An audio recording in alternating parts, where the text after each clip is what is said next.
I'm entering the medical lab.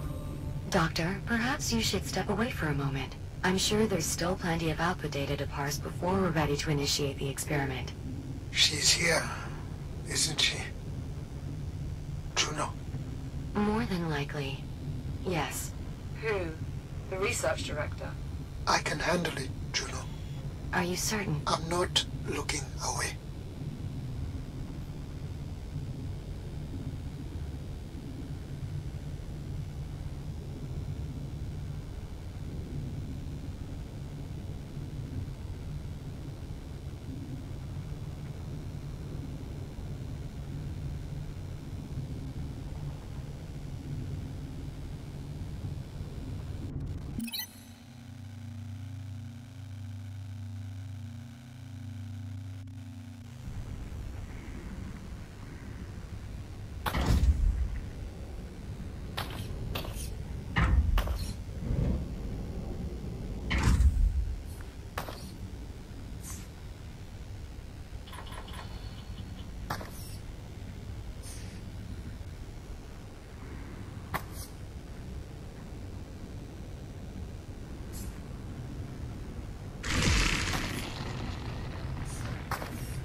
A further casualty of the biomass. This researcher seems to have been helping the other one.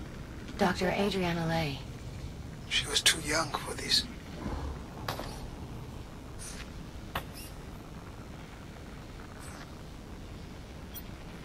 Who was this person? Dr. Franklin Teller. A fellow geneticist. You knew him? I knew all of them.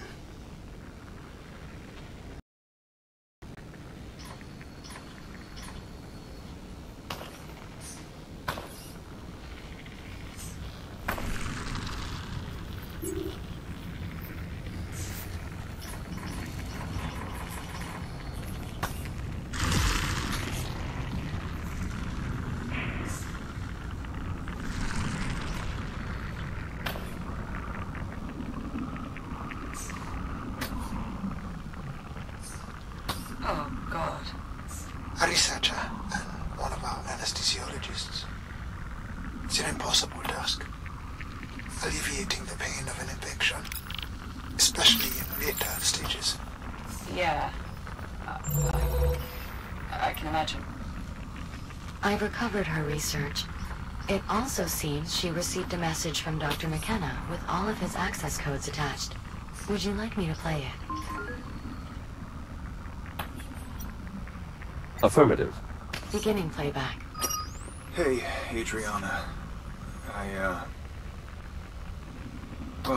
I know I can count on you to look out for everyone. So I'm sending you my access codes. They should get you into my stuff and a few engineering areas. Spare rations, my playing cards, whatever else. If any of it helps even a little bit, please, take it. Share it. I figure it might make things a little more comfortable for you all. Tram, prepare for departure.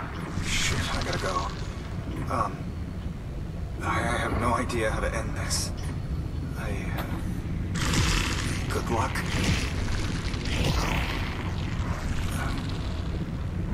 Goodbye. My suspicions were correct. They did develop a portable version of the cloak emitter. Unfortunately, the data contained in this shell is only partial. Jack, to complete the reconstruction, I'll need you to scan additional units. Understood. End of message. If any of Dr. Mckenna's codes prove useful, I'll add them to your ARM computer. Thank you.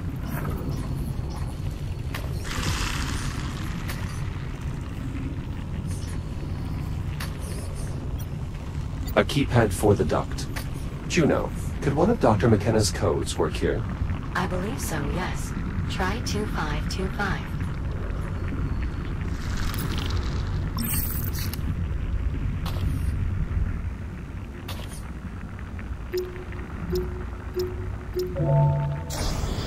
Access to the utility ducts granted.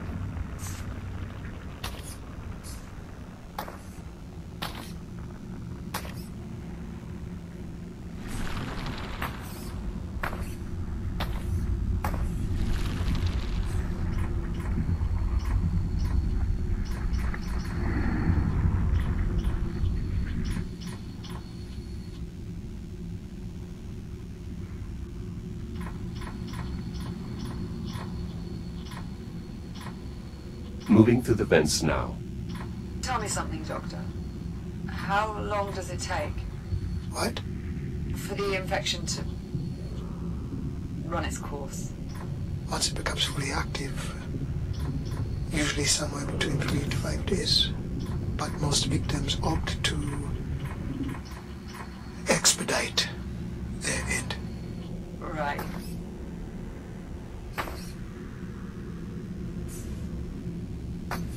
So, how does the infection work?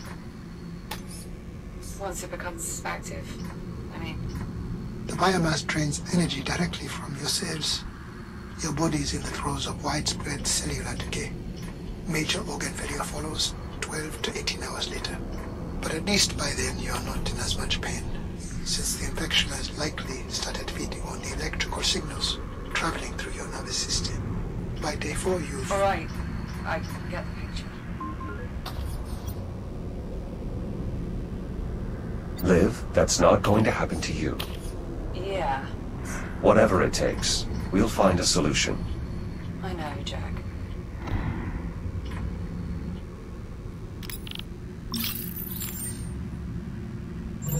Excellent. That shell contained more data regarding the portable emitters. We'll need a good bit more to reconstruct the design, though.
Scan complete.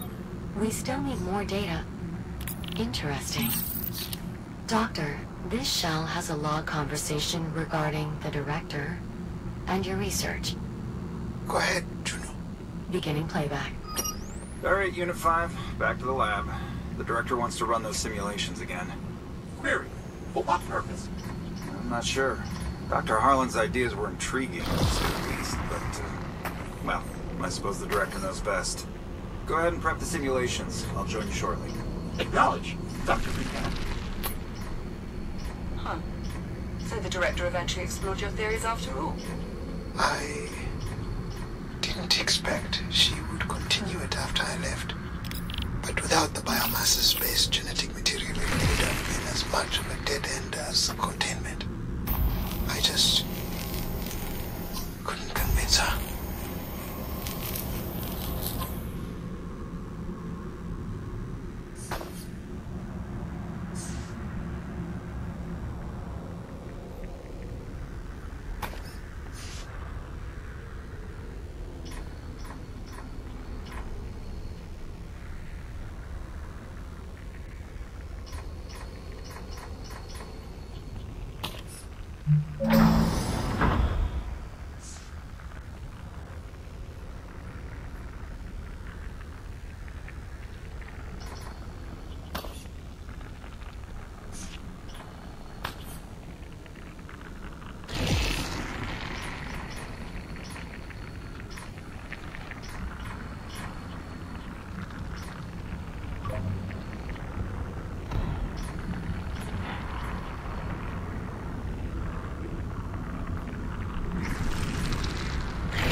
reconstruction of the personal cloak emitter is nearly complete. One more scan should be sufficient. Patient chart reveals catastrophic cellular breakdown. Most likely an internal infection that passed through the tissue. Does that happen in every case? Eventually, but the host is usually deceased by then. Well, that's a relief.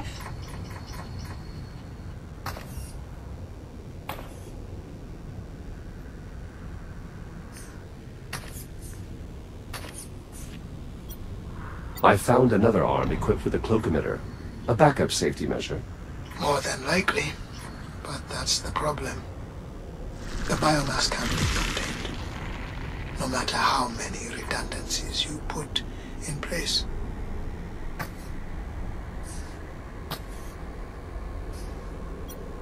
Controls for the nearby cloak emitter. Fortunately, they're still operational.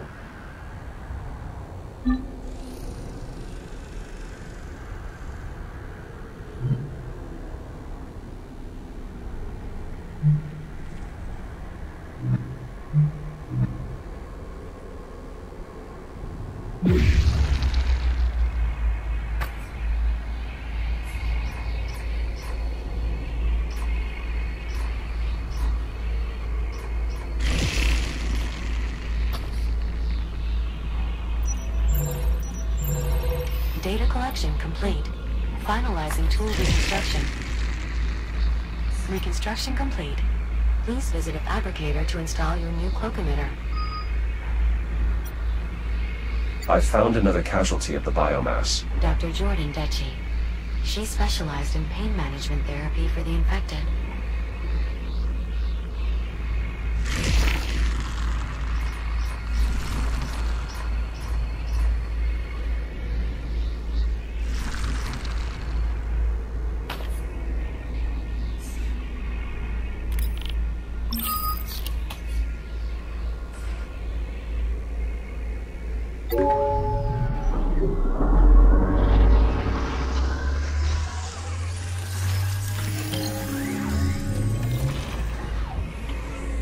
Cloak emitter installation successful. This portable version is practically identical to the mounted prototypes you've been using thus far.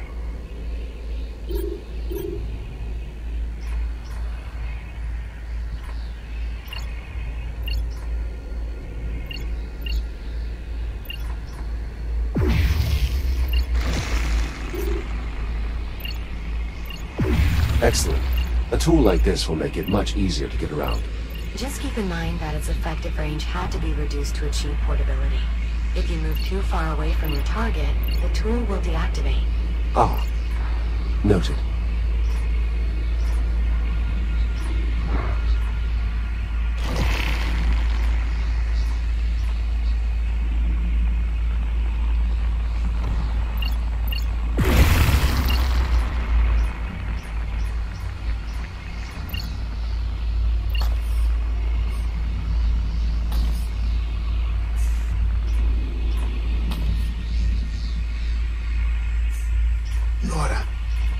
It's Dr. Barry, the research director.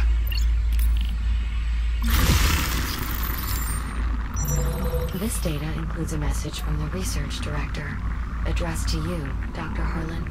Play it, Juno. Perhaps I could store it for a later time once we... Juno. Of course, Doctor. Beginning playback. Everett? I don't know if you'll ever find this, but I wanted to get it out before, well, before things get any worse. If you do manage to find this, well, then you know what's happened. I suppose the good news is we got the emitter deck to work, which, if I'm not mistaken, means you owe me dinner.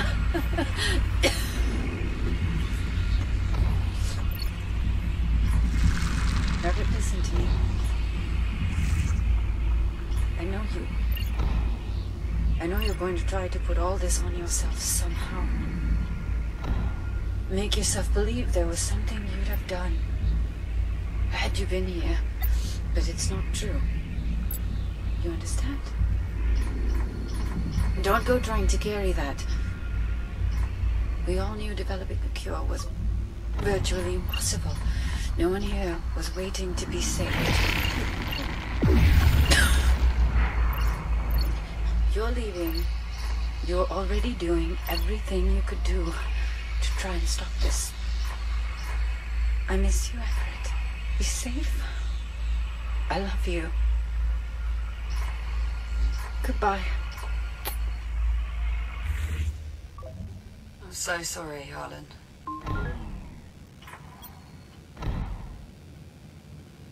I too am sorry. It's clear you meant a great deal to one another. She was a good person. She deserved a better resting place than this. I'm back in the lobby, proceeding to biomass containment.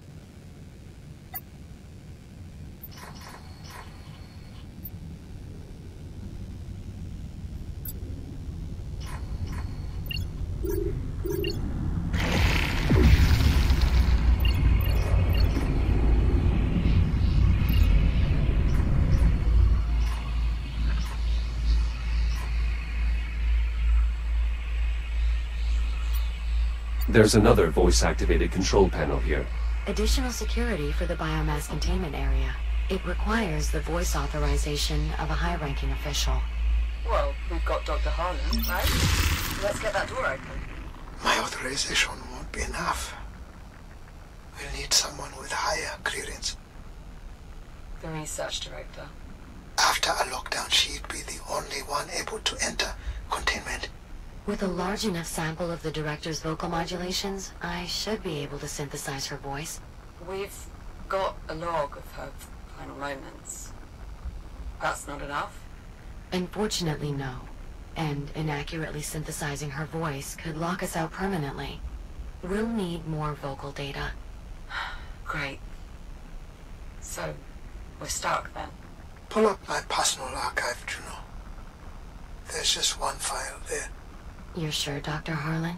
Go on. Beginning playback. I'm not going to be able to change your mind, am I? You know I wouldn't leave unless I had... It's okay. A cure would change everything. You're not wrong about that. I just wish... I know, Nora. Me too. I won't be long. That should be enough for me to synthesize the director's voice. Do it. This is Dr. Nora Parekh. Authorized containment access. Juno, Yes, Doctor? never do that again.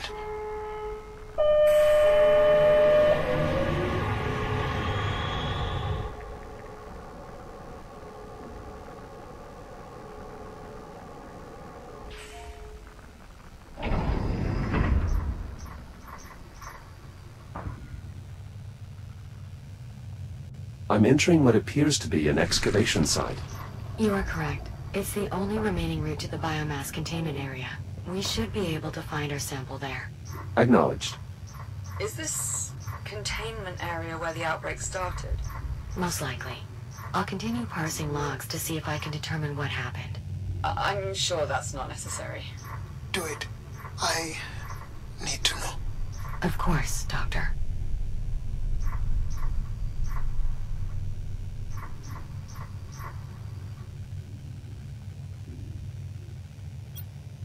Were these excavators being used to expand the containment area?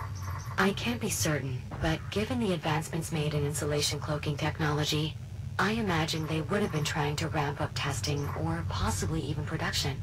Undoubtedly, that would have required taking in more samples than the facility was currently equipped to contain. Could that be what caused the accident? Possibly. If the research team was indeed rushing to complete work on the cloaking tech, then it is possible certain containment systems were overtaxed. I should have been here. Then you'd be dead too. And so would we, probably. I would still be here. For a while, at least.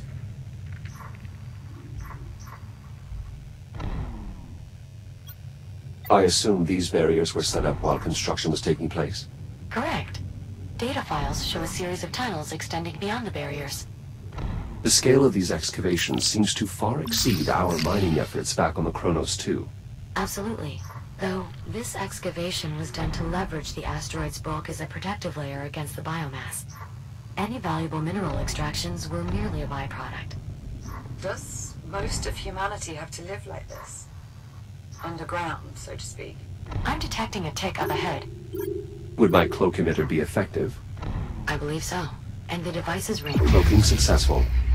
All this advanced tech, and the biomass still broke containment. Yes. This is why eliminating the biomass is our only option.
Juno, these excavators are automated?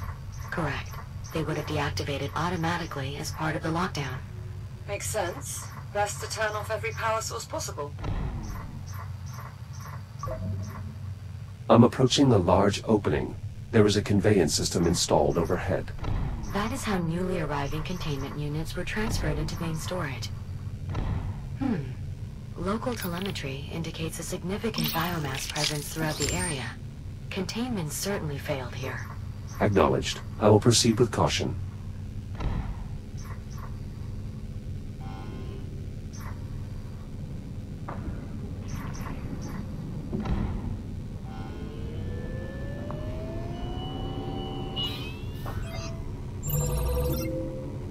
There is a wealth of data here. Much of it will be useful for our work on developing a cure. Good find.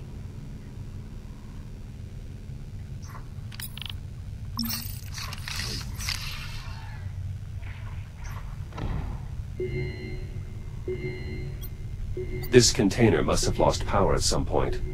Unfortunately, it appears its contents have escaped. How certain are we that a functional container is still here? Based on the logs, one stock container arrived shortly before the lockdown. Hopefully, it remains intact.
I cloaked one of the sensors on this web, but it's not having the same effect as before.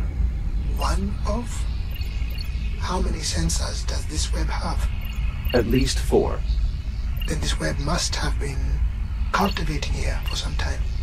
It's possible this is where the outbreak originated. Unfortunately, Jack, your cloak emitter cannot sustain enough insulation fields to blind all of those sensors.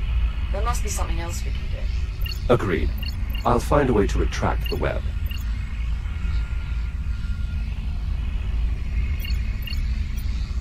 There is an electrical transformer here. Its power field appears to be keeping all nearby biomass active. Any chance there's a bypass hooked up to it? Effectively? No. That subsystem has been consumed by the biomass. Lovely. If you can't cloak the sensors, cloak the power source. Oh, nicely done, Jack. That was unexpected. I'll need just a moment to further analyze the reconstructed targeting software. Ah, I see it now. The cloak emitter should be able to target power sources as well, as long as they're sufficiently compact. Copy that. Proceeding through the web now. Is this the cargo bay? Yes, and our containment unit is indeed intact. I'm still prepping the intake system. Should be ready by the time the container gets here, though. I'm assuming we have what we need. Readings show a full complement of ticks within. So, yes, Captain, we have what we need. Is the unit safe to approach? Yes, the container is fully powered and the insulation fields are active. Those ticks are pacified. I'll send a cargo drone to retrieve it as soon as the bay door is open. On it.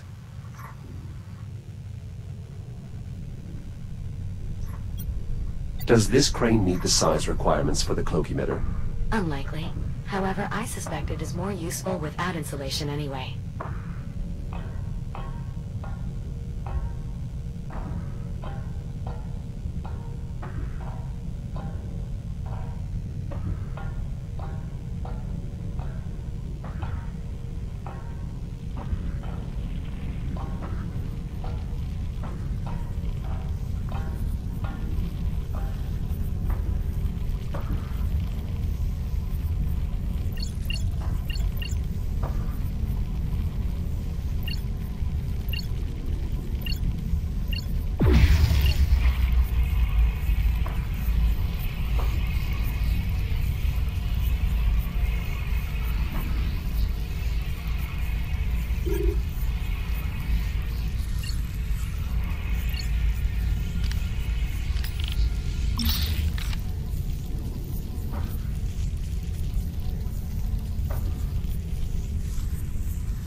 Collecting these ticks could not have been easy.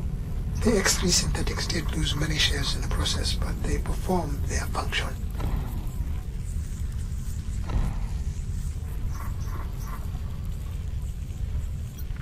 A way to release the container? That is correct. Good eye, Jack. But best wait on that. I don't want our one and only container floating around bumping into things. Let's just focus on opening the bay door for now. Copy that.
Are these the controls for the bay door?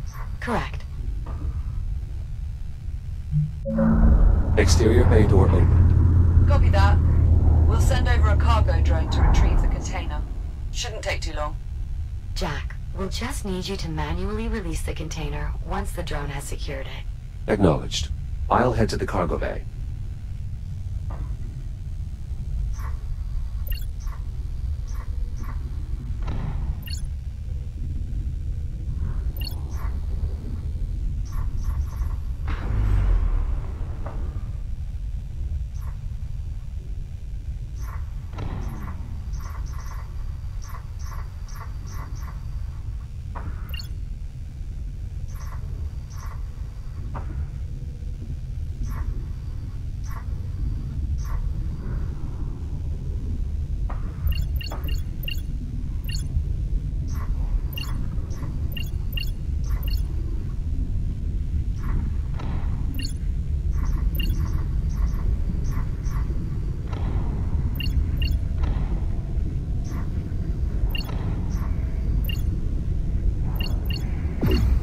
Careful, Jack. There's another form of the biomass nearby. You may have seen them before. Elongated structures with an affinity for spore dispersion. Indeed, cysts. Their rapid regrowth, even after bursting, makes them particularly dangerous. This specimen appears somewhat different than the others I've previously encountered. It has tentacles. Yes, I believe that particular adaptation manifested somewhat recently. The biomass has been evolving continuously since your time. Regardless, you'll want to keep your distance, if possible.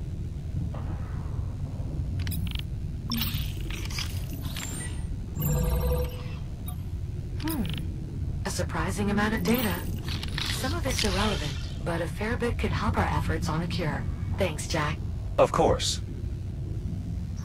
This is the administration area. Once past the next hallway, Jack, you'll be back in the cargo bay.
Unfortunately, this battery lacks power. There must be a recharge socket nearby.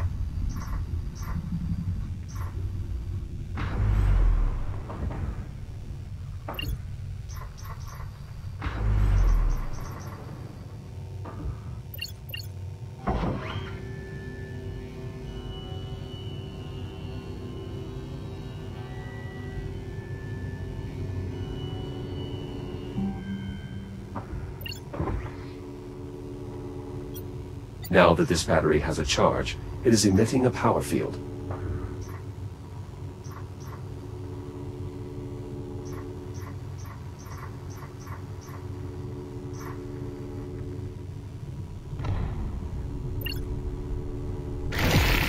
This web must be sensing the battery's power field.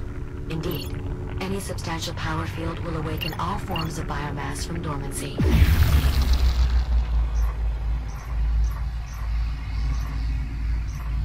Nicely done. Starting to get a feel for that cloak emitter, are we, Jack?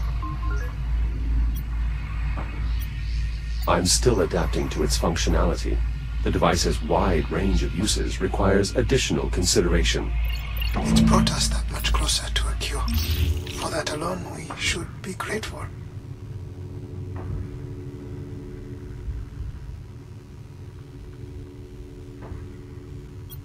In this corridor, we have another casualty. Two, in fact.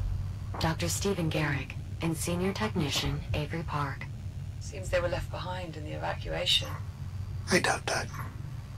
If they're here, it's probably because they chose to stay. What do you mean? I knew these people. Every researcher here understood what an outbreak would mean, that they would have to do whatever was necessary to try and protect the rest of the station. I've nearly made it back to the cargo bay. Good to hear, Jack. The drone should be there shortly.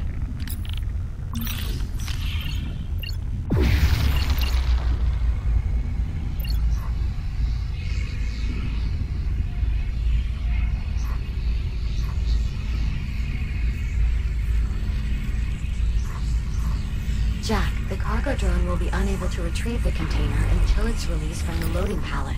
There should be a release mechanism near the container.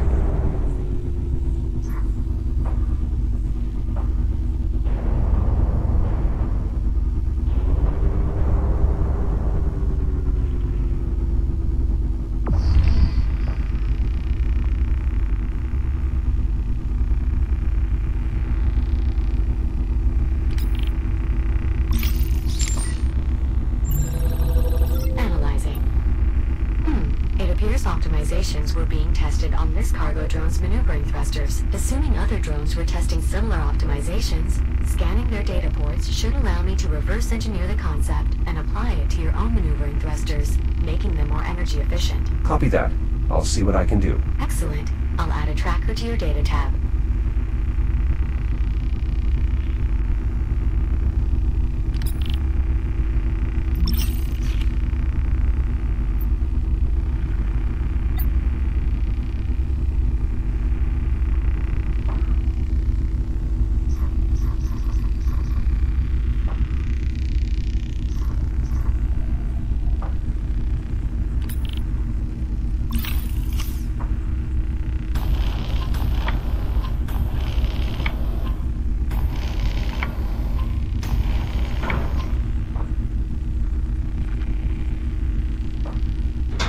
Container released. Confirmed.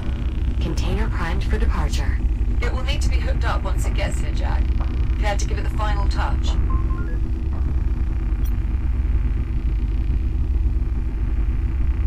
I believe I would, yes.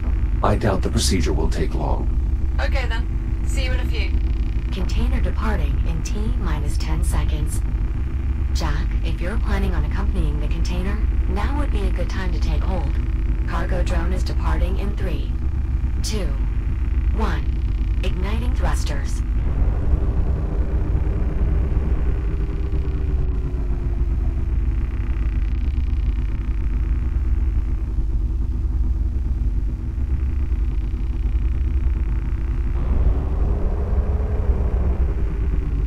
Jack, I hope you don't mind. I've switched us to another comms channel for a moment. I have a somewhat personal question to ask you.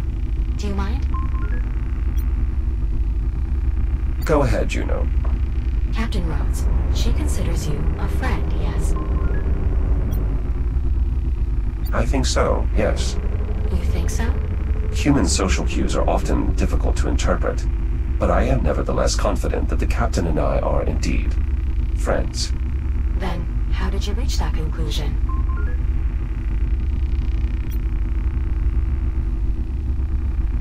In the time I have known Captain Rhodes, she has consistently demonstrated behaviors that suggest she values my company, trusts my insights, and harbors a great concern for my overall well-being.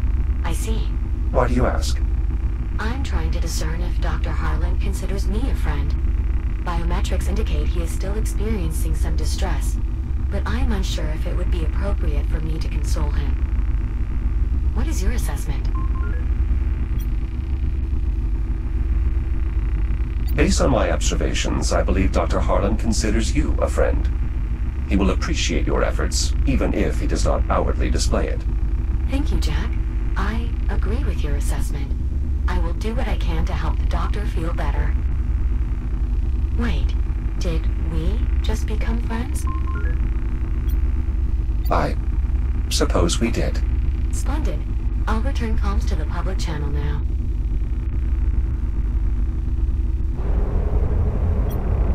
Is Habitat B reachable? Cargo now approaching the dock. Beginning descent. Hey there, Jack. Good to see you're still in one piece. Same deal as before. Hook up controls near the cargo clamps.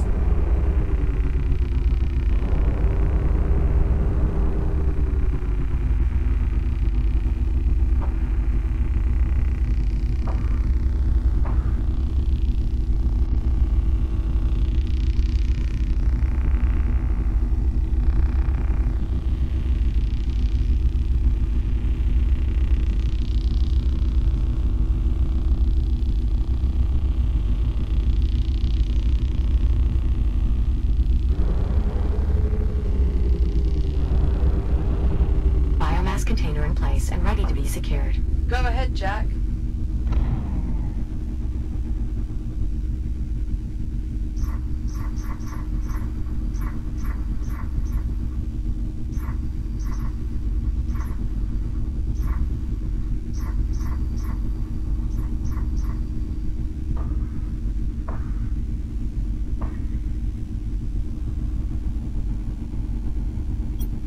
These containment units are quite effective. The ticks appear well pacified. How will we safely transfer them into the ship? We've modified an intake unit to flush them directly into the engineering bay. It should be much safer than attempting a controlled breakout. Slight deviation from the original accident, but for the added safety, worth it.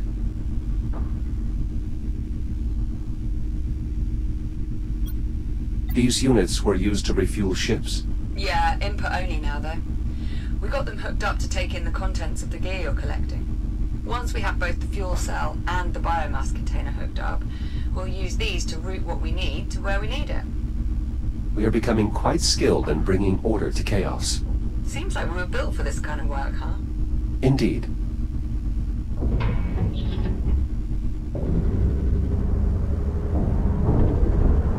Biomass containers secured in place. Copy that. System check, Juno. How did we do? Systems nominal. Both the fuel cell and biomass container are secure and fully engaged with the ship's intake systems. Well, Jack, looks like things are wrapped up here. No need for you to rush back, though. I'm not exactly eager to send you hurtling through time again. Of course. Also, Dr. Harlan could always use more data for his research, if you'd like to continue exploring the station. Copy that, Juno.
Hello, Jack. If you're looking for the captain, she's in a workshop with Dr. Harlan.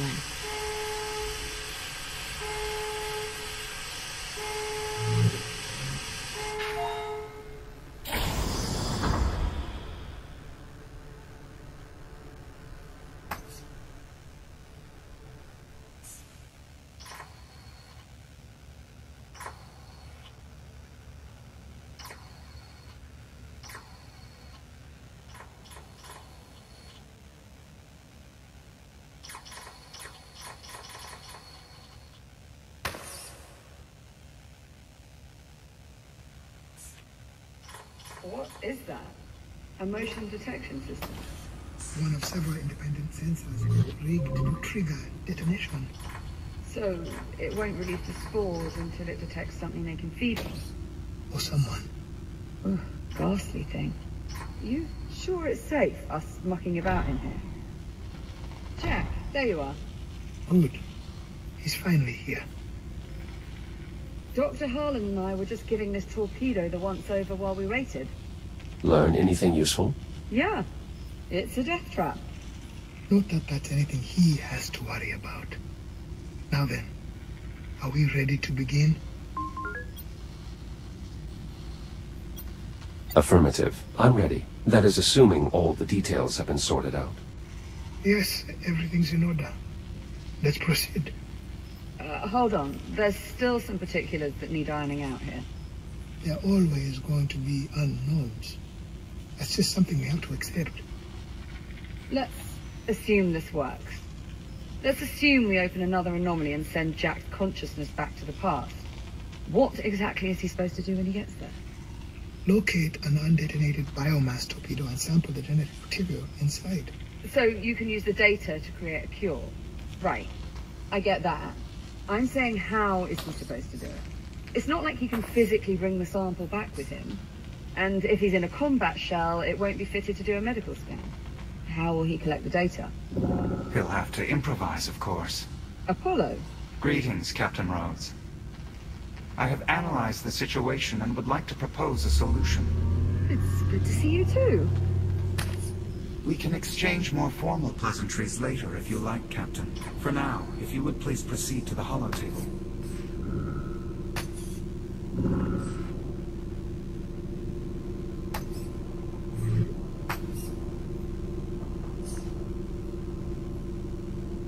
All right, Apollo, let's hear it. How does Jack get the data from the biomass incubator? According to Jack's memory logs, the last anomaly caused his protocols to transfer into a Series 10 combat shell.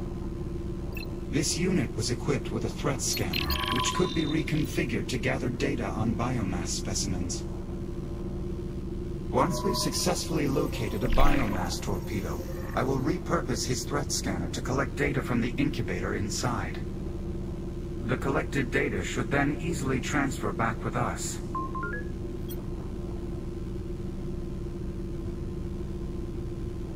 Apollo, are you certain you can travel through the anomaly with me? A copy of my protocols has already been integrated into your architecture. I see no reason why we would not be transported together. And how do we know you'll be transported to the right time and place? These anomalies do tend to be somewhat unpredictable. Perhaps, but I have observed some consistent behaviors. An FTL corruption sent the Estrella back 400 years. Nearly killing us both in the process. Correct. And re-engaging that same FTL caused the ship to jump forward. Again by 400 years. Similar conditions, similar result. Precisely. And the FTL aboard this ship has demonstrated comparable behavior. I expect if we closely replicate the conditions that caused your previous jump through time, we will produce a near identical result. In other words, they should arrive at roughly the same time and place where your android first saw the torpedo. And once they've got the data, how do we get them back? If the experience is anything like before, my consciousness should return automatically. That is our assessment as well. Dr. Harlan and I believe Jack's time in the past is directly correlated to the state of the FTL drive. In essence, Jack, the longer the drive here remains active, the more time you'll have in the past. We'll keep it running for as long as we can. Give you as much time as possible. The Estrella's fuel cell is exceedingly efficient and will most likely last long enough for us to locate an incubator and collect the relevant data. Once we disengage the FTL, you should be returned to the present time. Should? You're gonna have to do a bit better than should. This is time travel we're talking about. All we have are best guesses.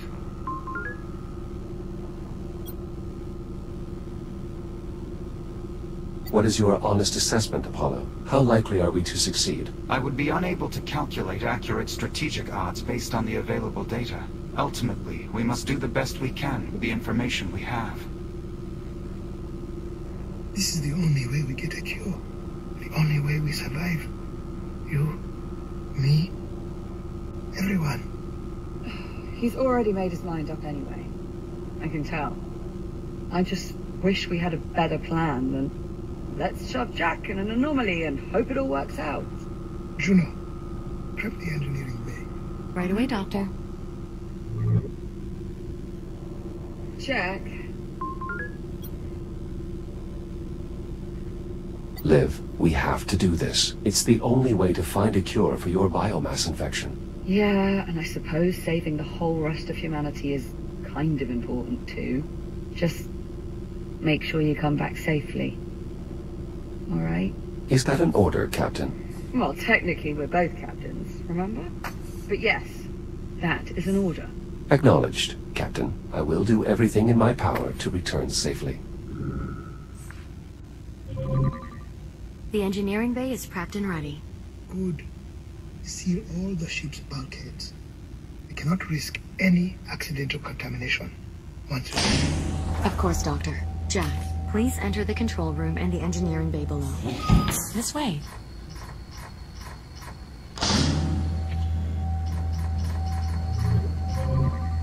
The control room is right through this door.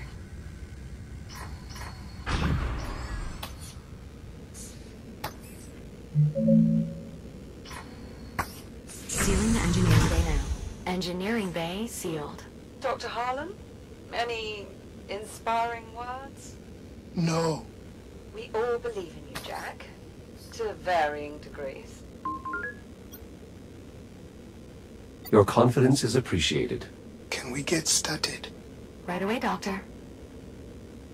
Jack, please adjust the dials to connect the fuel cell conduits to the drive core.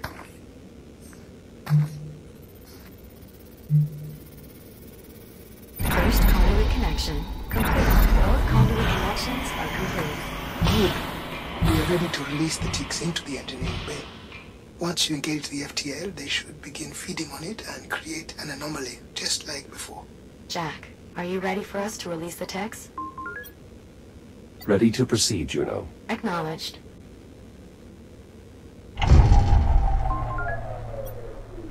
Were the lights supposed to turn off like that? Don't worry. We are just rerouting power so the ticks can only feed on the FTL drive. Stand by. Releasing tick specimens. Well, I certainly seem to have their attention. Once you engage the drive, they should be drawn to the FTL. All systems are primed. Awaiting ignition. Do it. Engage the FTL. Now. FTL drive engaged.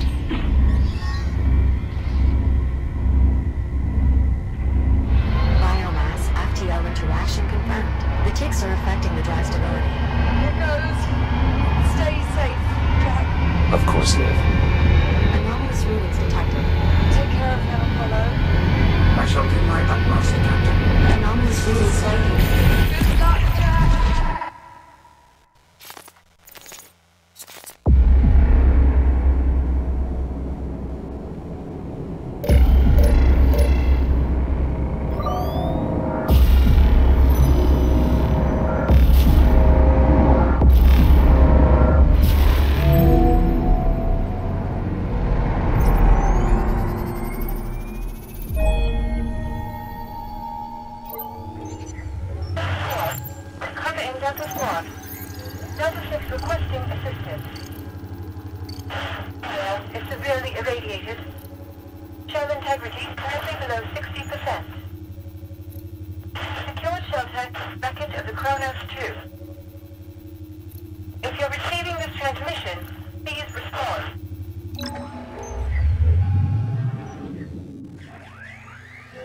We have arrived. What is her status? Core systems appear operational. Good. We must keep in mind, this combat shell was not designed for biomass engagement. Any contact with the infestation will render us immediately inoperable. Where should we begin searching? Undetermined. I'll scan the area for identifiable landmarks. There was a transmission from a Delta member as we arrived. Did you hear it as well? Affirmative. They are continuing to broadcast. I'll patch them in now. Kronos 2 wreckage. Currently assessing biotorpedoes in the area. I recognize this unit as Delta 6. Interesting. It appears this Delta 6 has already located several torpedoes. Reaching their location may be our most expedient option. They said they're located at the wreckage of the Kronos 2. How far are we? At minimum, we are within comms range. The distance should be manageable. We should first clear ourselves of this debris, then see if the signal strengthens. However, we should check your equipment before we go. I will do my best to keep this expedient. Let's begin with your shielding. This unit has been optimized for combat scenarios and is capable of regenerating its shield without the use of external chargers. However, a significant delay is required for the process to begin after sustaining damage. You may need to exercise patience. Understood. Next is your armament.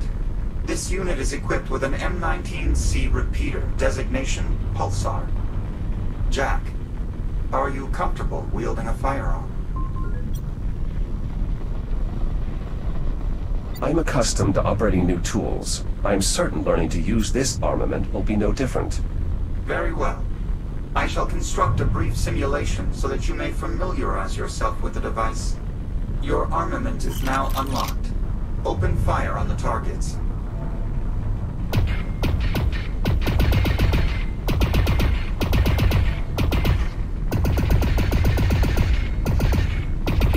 Targets eliminated.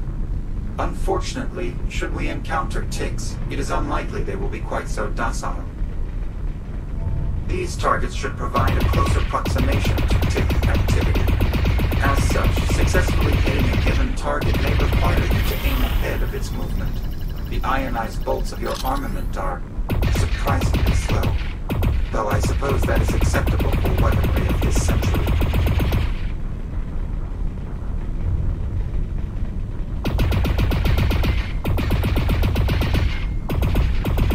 Jack, fire continuously at this last target. Make no consideration for accuracy. Overheat detected.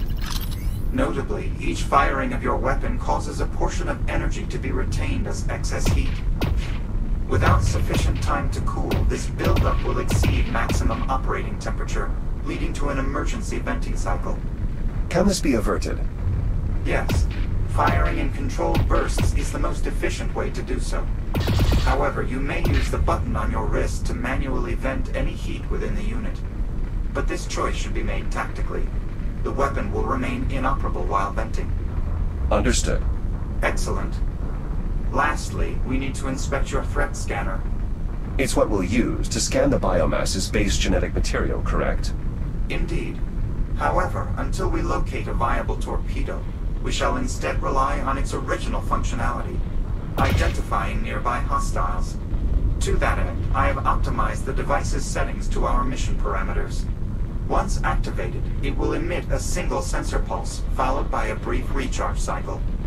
Try doing so now.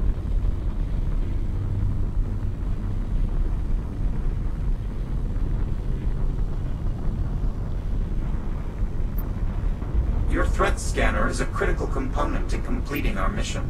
Please test it now. Hostile identified. A tick just beyond the bulkhead. It appears dormant for the time being.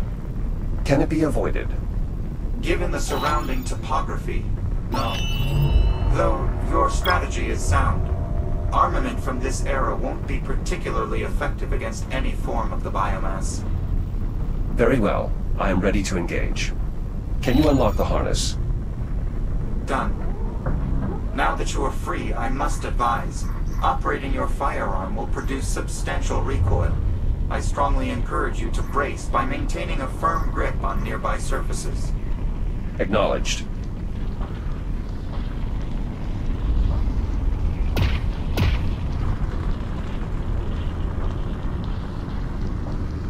It appears sustained fire will be required to defeat the tick. Threat neutralized. Well done, Jack.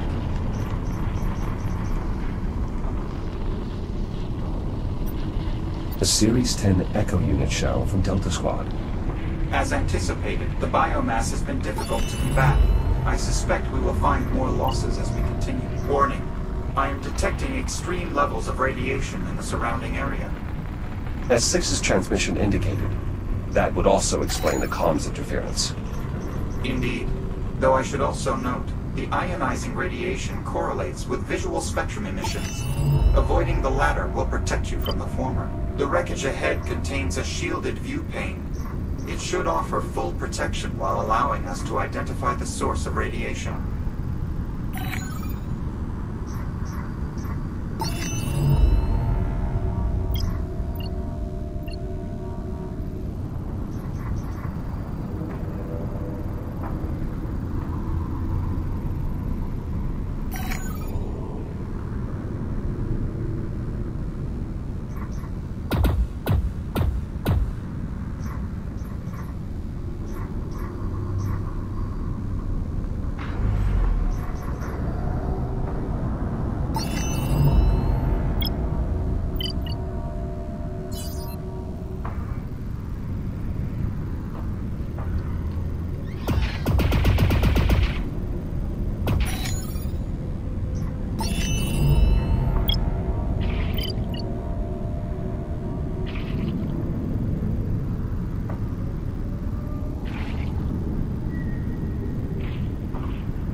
That sudden dispersion of energy was quite effective. I advise adding that technique to your tactical database, or the civilian equivalent thereof.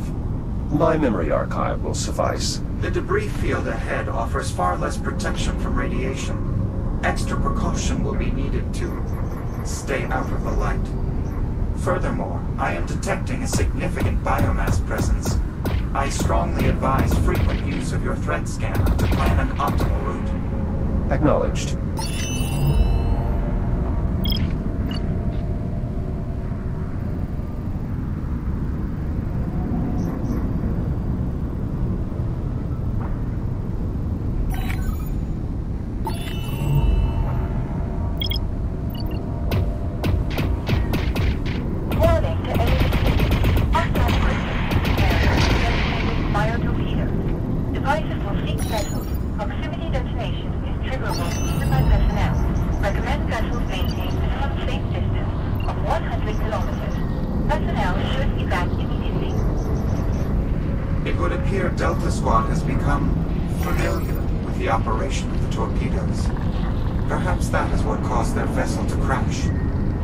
Given that they began investigating the torpedoes in close proximity, that result is highly probable.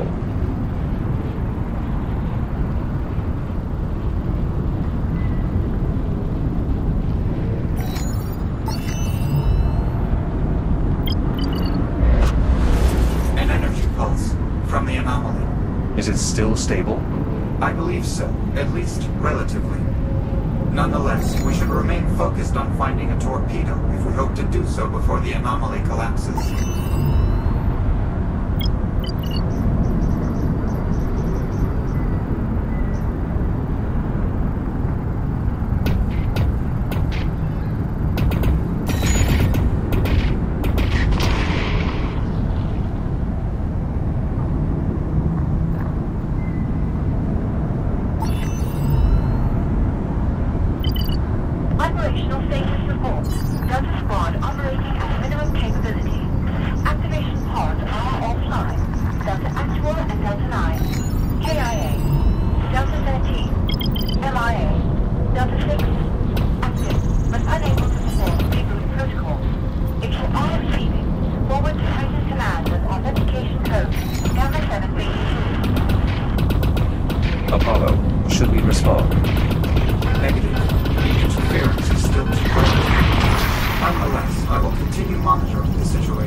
Another pulse. Magnitude minimal. I believe we still have ample time before our forcible return to the future.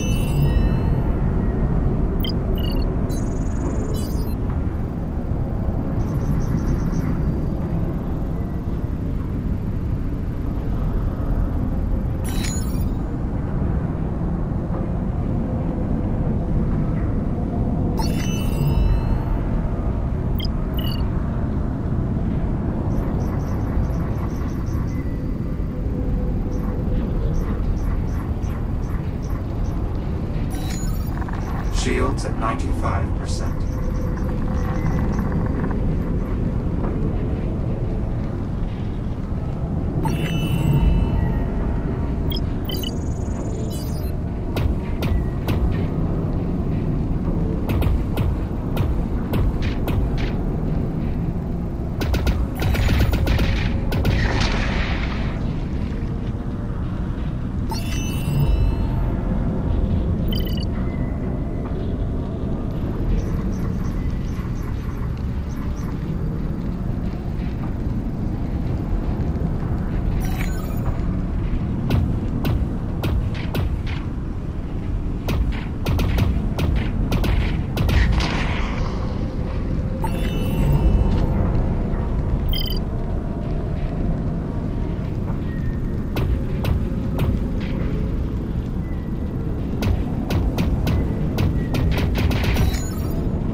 Shields at 95%.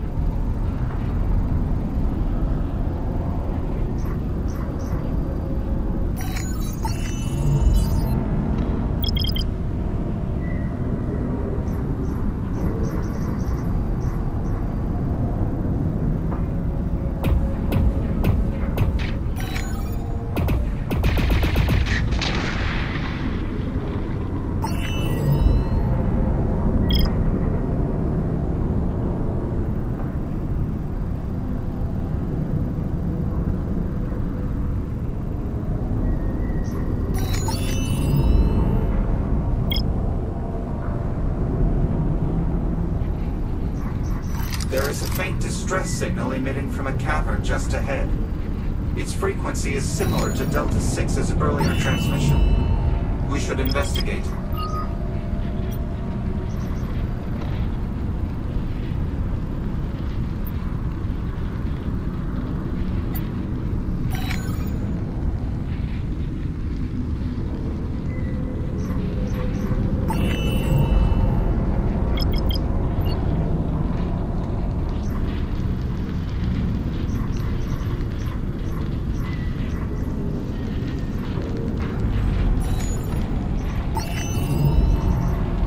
Shields at 95%.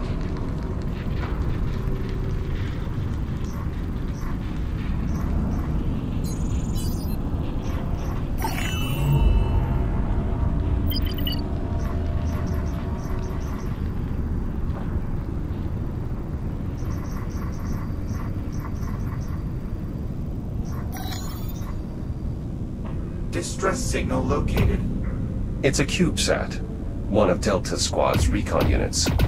It appears to be in need of our support.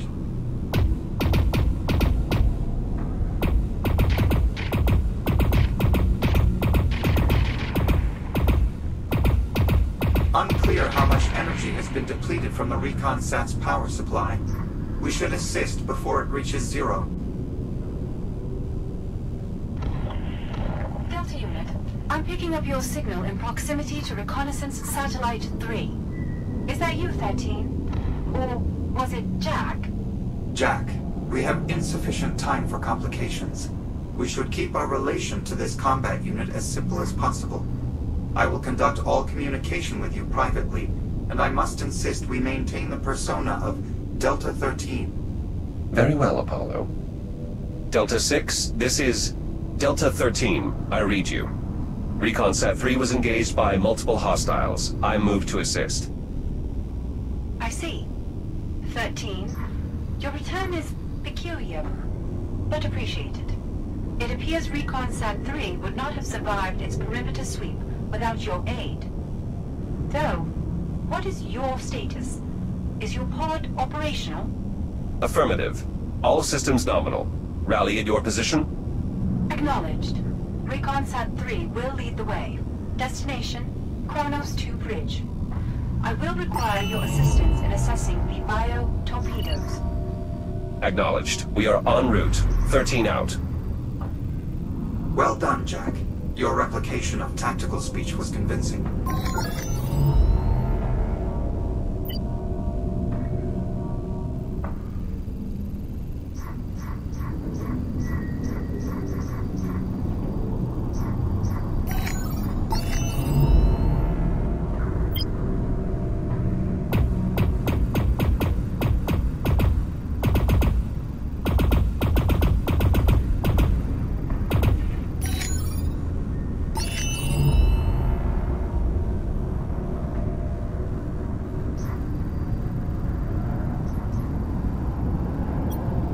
Another pod. I will ensure that a similar tactical error is not made with our pod. How?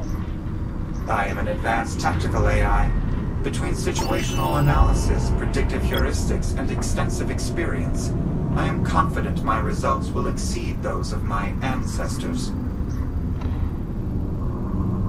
Recon Sat 3, I can see your signal light from here. Proceed with caution. There are hostile.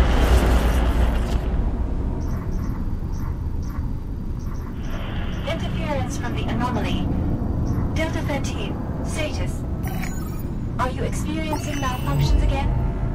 Negative. No malfunctions detected. Acknowledged. Proceed with caution. There are hostiles in the area.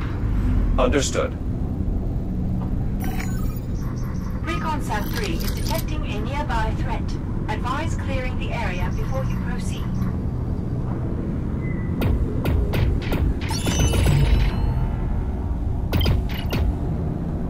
Threat resolved. Another shell from Delta Squad. Perhaps their final shell. An unfortunate end. Additional threats detected. I recommend enacting the sweep and clear protocol.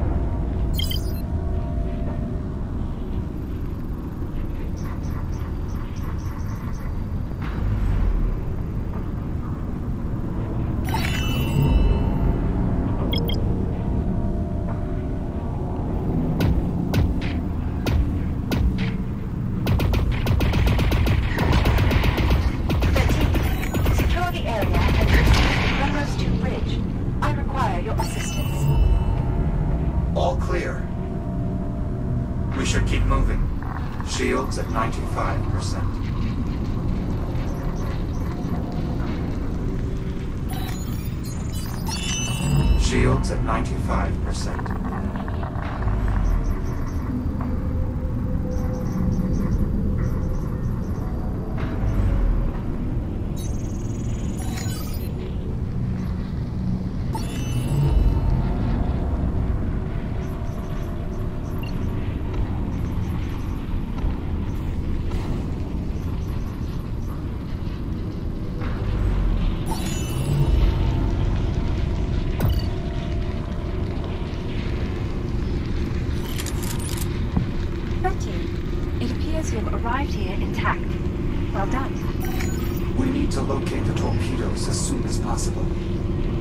Thank you, Delta 6. We should continue our mission immediately. Agreed. Primary objective: threat assessment of the hostile devices. Secondary objective: establish a warning beacon for passing vessels. You are unable to reboot, correct? Perhaps I should take the primary objective. Agreed. A further encounter with the bio-torpedoes would likely result in operational failure on my part. However, I can still provide some assistance. By leveraging the Kronos 2 systems, I have already performed a sensor sweep. In doing so, I have identified a large number of active torpedoes in a nearby clearing. The results are available here, on the holo table, if you wish to review them. Can you push the objective to my ARM computer? Affirmative. I've also included the clearance coordinates as the associated location marker, should you need it. Acknowledged. You may proceed through here to reach the clearing. I will begin efforts toward our secondary objective shortly. Report back here once you have completed your assignment. Copy that. Interference from the Astraeus radiation will continue beyond the arrival of the Ithaca. It is unlikely Delta 6's secondary objective will be accomplished. We are fortunate to have their assistance, though. Locating torpedoes has saved us considerable time. Agreed. The alignment of our objectives is fortunate indeed. Apollo, if Delta Squad was not able to safely perform their assessment, how will we collect our data on the base genetic material? Unlike the rest of Delta Squad, you have my assistance. I will bring the entirety of my electronic countermeasure suite to bear against the torpedoes. I am certain I will be able to disable their proximity detonators. And if there are additional defensive systems? A possibility I have already considered. We'll be ready. Furthermore, I shall reconfigure your threat scanner for inspecting the torpedo incubators. Stand by. Reconfiguration complete. Your threat scanner should now be able to generate a detailed mapping of the biomass's base genetic material, though the range of the instrument has been somewhat diminished. I suppose that's a trade-off we'll have to accept. Indeed.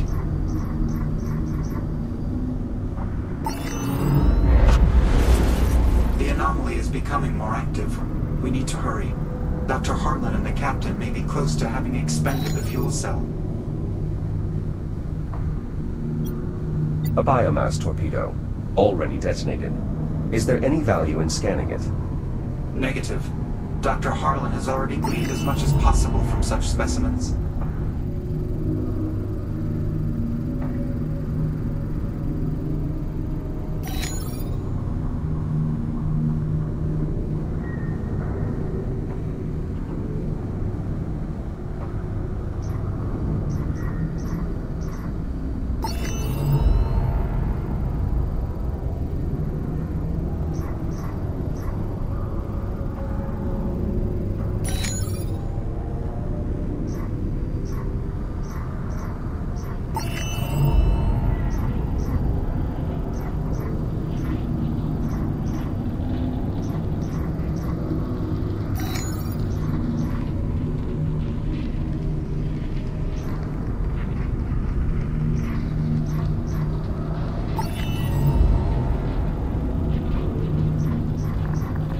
Shields at 95%.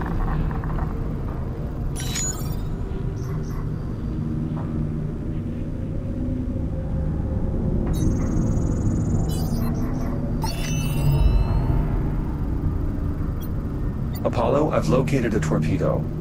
Is this close enough to scan? Unfortunately, no. We need to reach the forward end of the torpedo, where the base genetic material is housed. You're certain that we're masked from the detection? Yes, my countermeasures are holding. It should be safe to approach.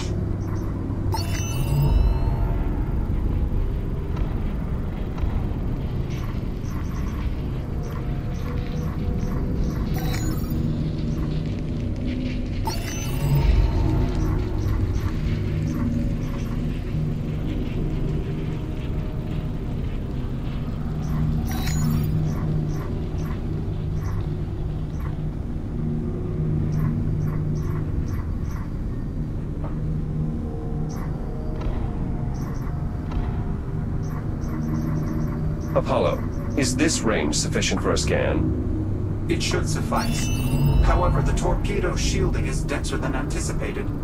For a successful scan, it appears we'll need to expose the base genetic material. I believe that by interfacing with the torpedo, I should be able to reveal the incubator at the forward end. Do you need me to do anything? Possibly. I cannot be certain until I have actually accessed the torpedo's systems. I advise maintaining full tactical readiness. I am uncertain what tactical readiness implies. Apologies. Simply be ready for anything. Understood. I will begin once you designate the incubator for scanning. This incubator appears viable. Are you ready to begin? Yes. Interfacing now. This is more complex than I had. Apollo? The torpedo's defense protocols have activated. It has locked the incubator and is attempting to power its main drive. It's beginning launch procedures. I will stall for as long as possible. Then we need an alternative. Agreed. I'm opening access hatches on the front end. The manual overrides within them should trigger a maintenance mode. Override activated. Perfect. Take care of the one on the opposite side as well. Second override activated. Well done, though the launch procedure is still online. Perhaps we can overheat the main drive. Enabling maintenance mode gave us access to the torpedo's cooling cells. Remove them. The cells are locked behind a protective housing. Lower it.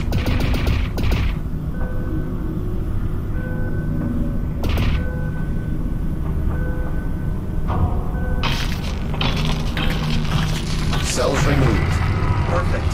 You will need to remove the second array on the opposite side as well. Jack, the launch procedure is nearing completion. Additional cells removed.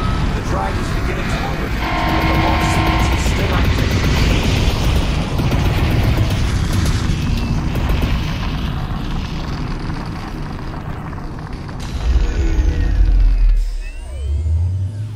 Fortunately, I believe there are additional torpedoes in the vicinity. What we learned here will make us more prepared for a second attempt.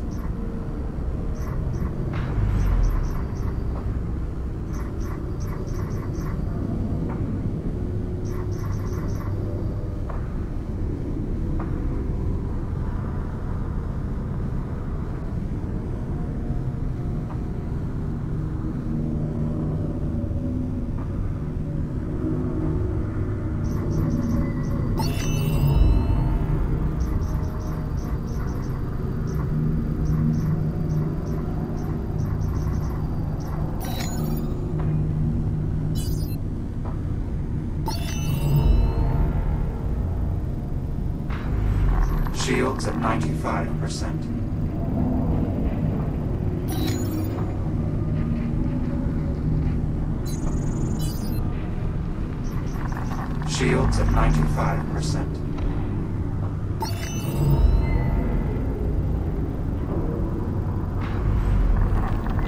Shields at 50%.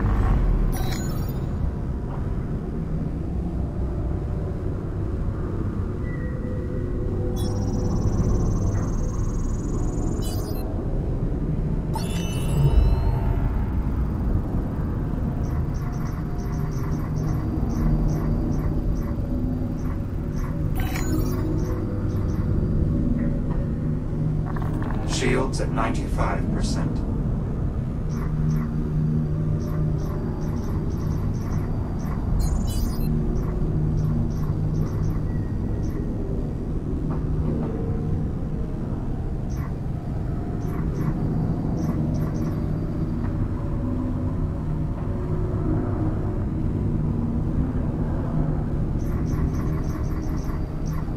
Shields at 95%.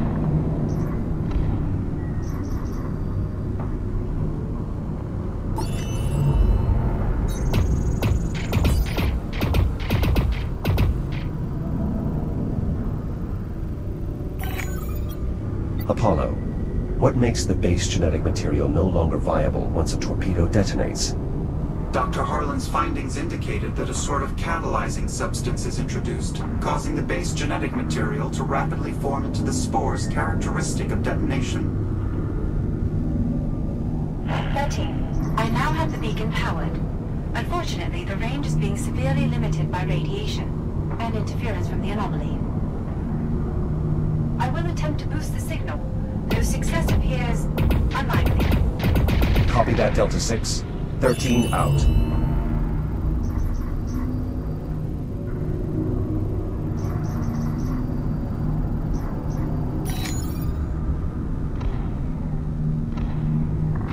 Shields at 95%. Shields at 30%.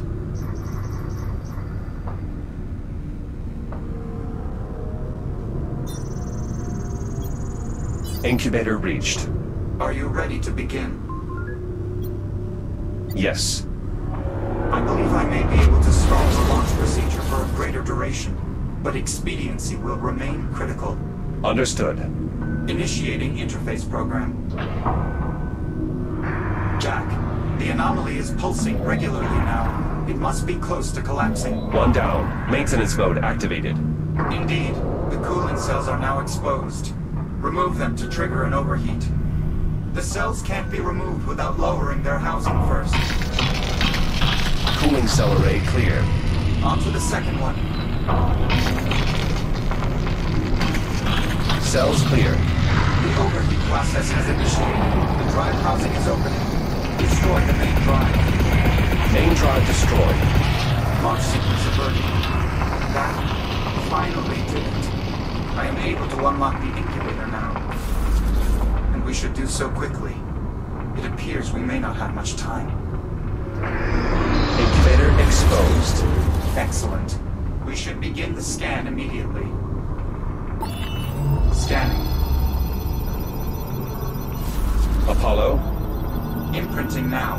It should not be much longer.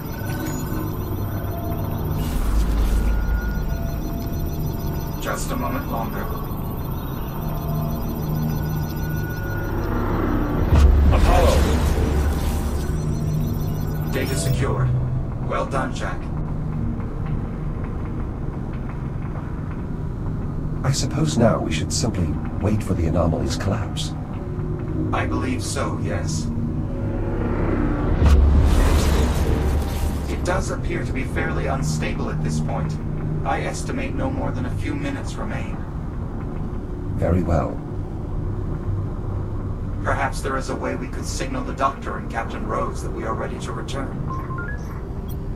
Were that viable, I would have expected them, or you, to have already suggested a means for doing so. Certainly. However, I was attempting to prompt one of your creative solutions. I see. The anomaly is going to close any moment now. Preparing for return displacement. Jump imminent.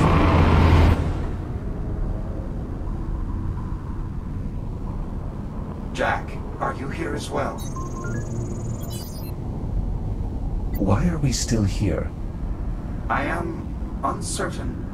Our plan was developed under the requirement that the anomaly's collapse would return us to 2537. Had this outcome appeared likely, I would have developed a contingency. Could the Doctor and Liv reopen the anomaly? Uncertain, but the probability is low. The necessary resources were almost undoubtedly consumed just to reach this point. And without you, I don't believe they have a safe means for gathering more.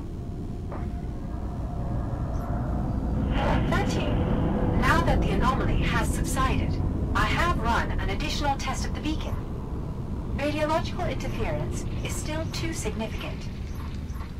Nonetheless, the beacon is prepared to transmit continuously once the radiation subsides. As such, I am now shifting my priority back to the primary objective. What is the status of your assessment? Assessment complete. Well done. Unfortunately, our lack of extended range communication leaves us unable to deliver your work to Titan Command. Therefore, we must enact the Message in a Bottle protocol. Report back to me in the activation bay so that we may discuss the details. Jack, assisting Delta 6 may be our best solution at this point. Both of Delta Squad's objectives are still viable, though unlikely. The radiation may subside in time for the beacon to warn the Ithaca. And if it doesn't? Then we follow protocol. The Message in a Bottle protocol. Yes, it is a standardized Atlas procedure. In short, Delta 6 intends to store our assessment in a secure device until it can be recovered. That information would disrupt the events of this timeline. That is the intention, to prepare humanity to defeat the biomass sooner. But then what happens to Liv? We have no way of knowing. Our own limited experiences are the only concrete information we have regarding time travel. Simply put, there are too many confounding factors to even make an assessment. I see.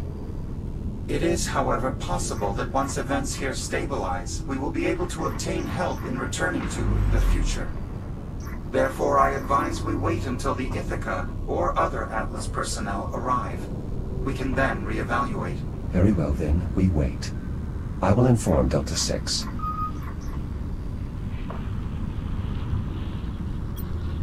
Delta 6 has routed all power to the activation bay for the beacon.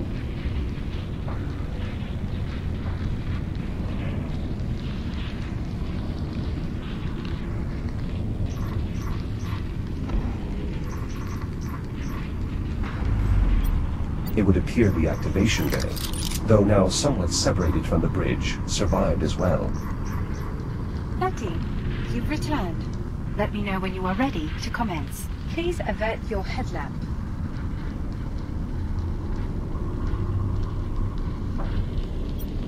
Let's begin.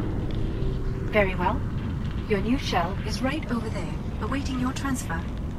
My new shell? Correct. Protocol dictates we should place the assessment data in the most secure storage solution available, Tier 6 or higher. That Series 11 shell should do nicely. That should make waiting for the Ithaca far simpler. Understood, 6. I will transfer when ready. Acknowledged. You may open the activation pod via the console over there. I will attempt further optimization of the beacon in the meantime. I'll prepare the transfer. Initiate through your ARM computer when you're ready.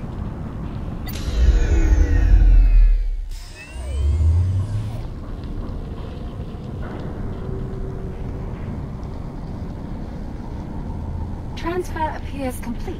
Please confirm, 13. I am online. Acknowledged. You are now integrated into the activation bay's power grid, which I have connected to a mobile reactor. It should provide ample power for both you and the beacon, especially once you've engaged your hibernation protocol. I will do my best to keep you and the power supply safe. Acknowledged. Delta 6, will you let me know if the anomaly reappears? Peculiar. Though prudent. Very well. Initiate hibernation when ready. I've set the protocol for timed disengagement so that we may awaken for the Ithaca's approximate arrival. Excellent. It is unlikely anyone else will arrive in the meantime. Indeed. Ready when you are, Jack. Good luck, Delta 13.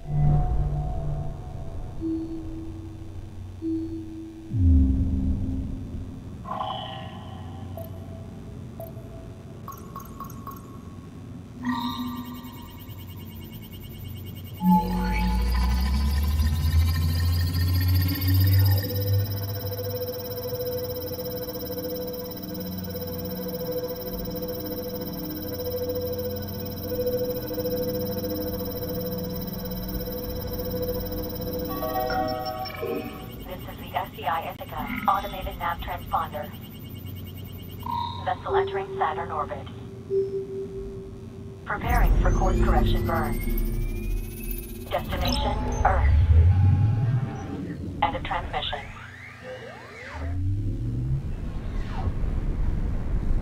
Status? Unfortunately, it appears the radiation has not yet subsided. Unless Delta 6 managed to improve the beacon, the Ithaca will not be warned. Delta 6, this is Delta 13. What is your status? Delta 6, status. I'm not picking them up on sensors either. However, there is a high-gain broadcast coming through. From the Ithaca. I'll patch it in.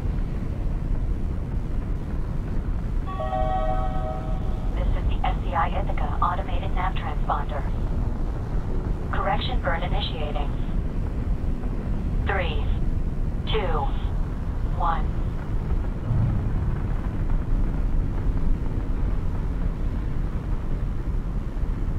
The vessel is passing by on its way to Earth. Then, as anticipated, the beacon has failed. Effectively, we are witnessing the origin of the biomass outbreak. Correct. This does appear to be the final moment from which the ensuing series of events could be changed. A tipping point, if you will. Still no signal from Delta 6? I'm afraid not, no. Without their assistance, delivering our data on the base genetic material is far less tenable. How so? Simply put, we are back to not knowing what happens next. An Atlas team could arrive within the hour, or within a year. Or never. Precisely. Delta 6 would have been able to assist such a team in finding us while we're in hibernation. But without that, we must err on the side of extreme caution. How long can we remain in hibernation? The main issue is the lifespan of that mobile reactor. At current operation, it should last roughly 50 years. If we were to minimize the beacon's output, we could last roughly 500 years. But then I doubt anyone would find us.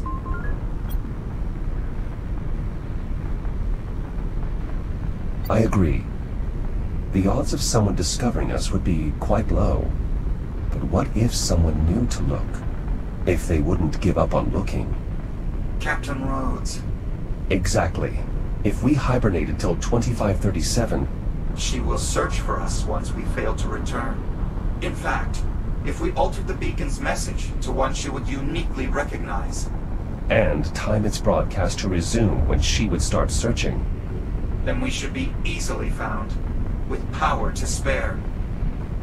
Pausing beacon now. I'll set it to resume shortly after when we would have disappeared. Beacon set. The next time we awaken, it should be due to Captain Rhodes having received our message. Initiate hibernation when you're ready.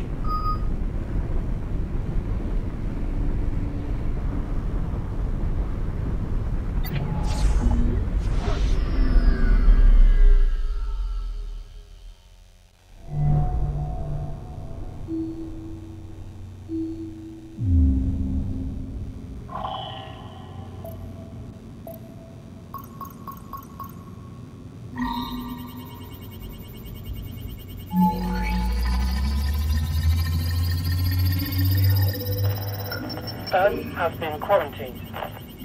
Passage to and from is prohibited until further notice.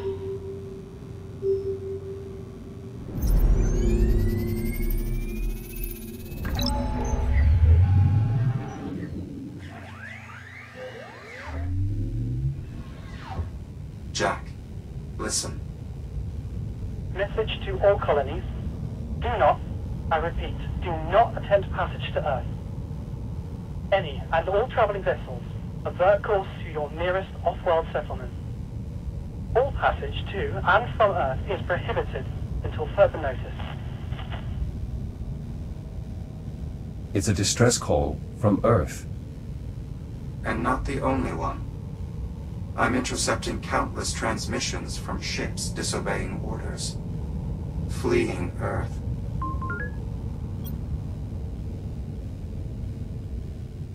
The infection is spreading. Indeed. The outbreak is already well underway.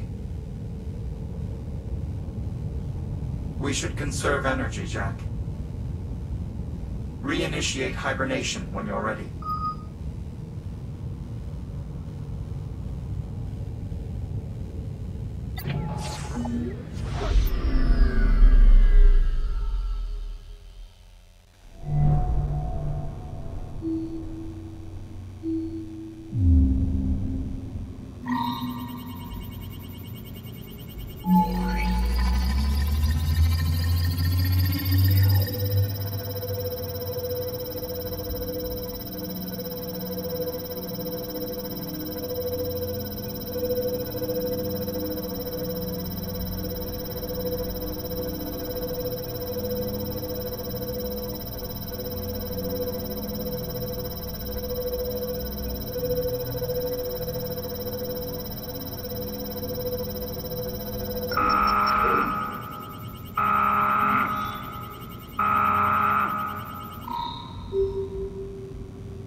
Apollo, what's causing the alarm? We're passing through a debris cloud. It is mostly comprised of smaller particulates of rock and ice. But the sensors indicate a denser cluster on collision course. How long before it reaches our position? We have approximately 20 seconds before impact, however. The trajectory places the affected area outside our immediate position. We will experience some impact tremors, but this bay should provide adequate protection.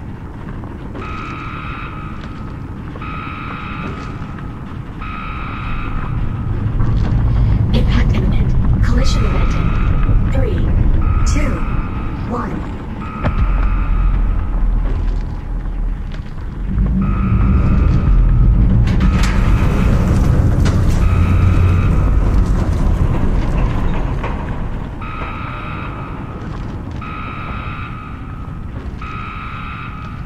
Tremors subsiding. Minimal damage to the activation bay.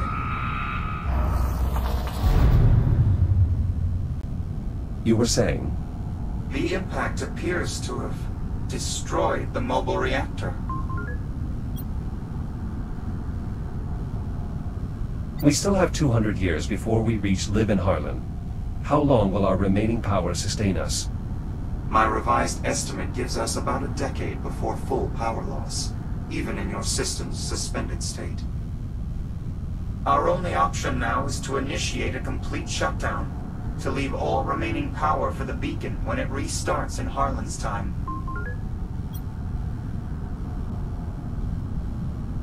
A complete shutdown would cause all non-essential data to be purged. Yes, but I should be able to preserve your critical memory banks, including the biomass data imprint. But as long as the distress call reaches the doctor and captain, they can retrieve this shell and transfer your preserved memory core. Good luck, Jack. Disabling all non-essential subsystems. Goodbye. Apollo.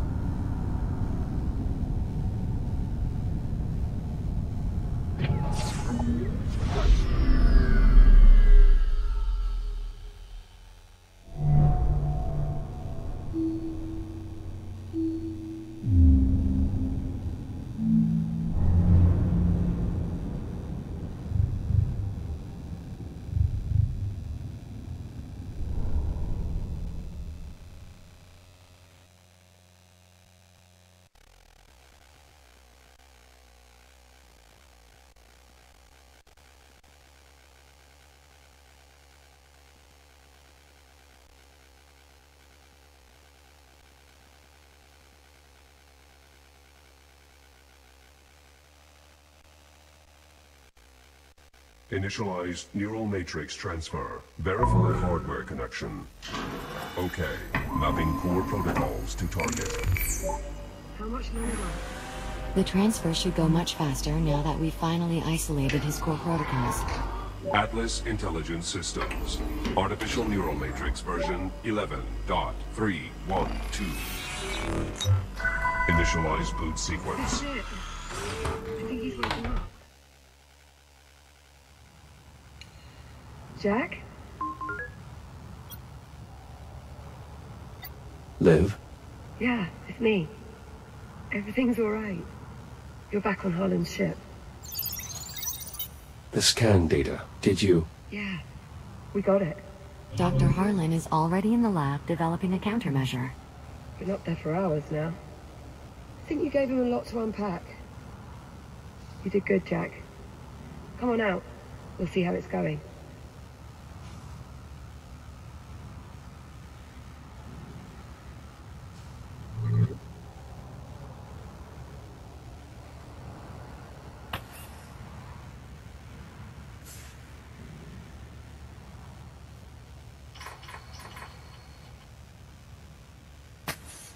The anomaly, it collapsed. Yes, we suspected as such. I don't know what happened.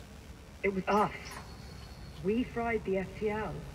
We wanted to give you as much time as we could. But we let it run too hot for too long. It appears they've already started another test. We'll have to wait until they finish. Right. When it happened, you know, when the FTL collapsed, I thought...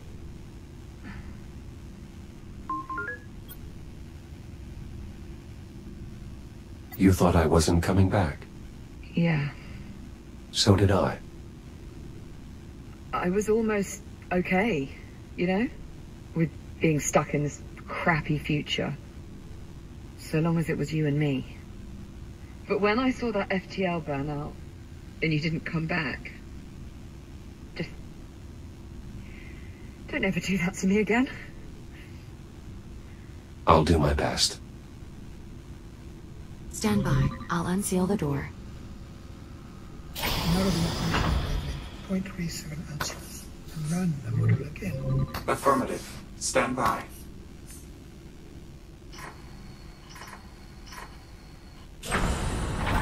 Dr. Harlan. Ah, you're here. Surprisingly, yes. Well, you've been nothing if not surprising. Where are we on the cure? I was right. The data your android retrieved from the past was precisely what we needed to complete the gene sequence. We're running one more test to be sure. But I think we may have a solution. That was fast. From where I'm sitting, it's about 4 centuries overdue. I would think by now we can all agree time is a relative construct. What's that? New parameters are set. We're ready to run the next test. Do it.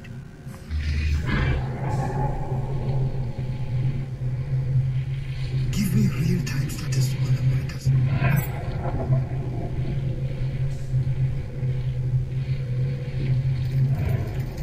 This is it.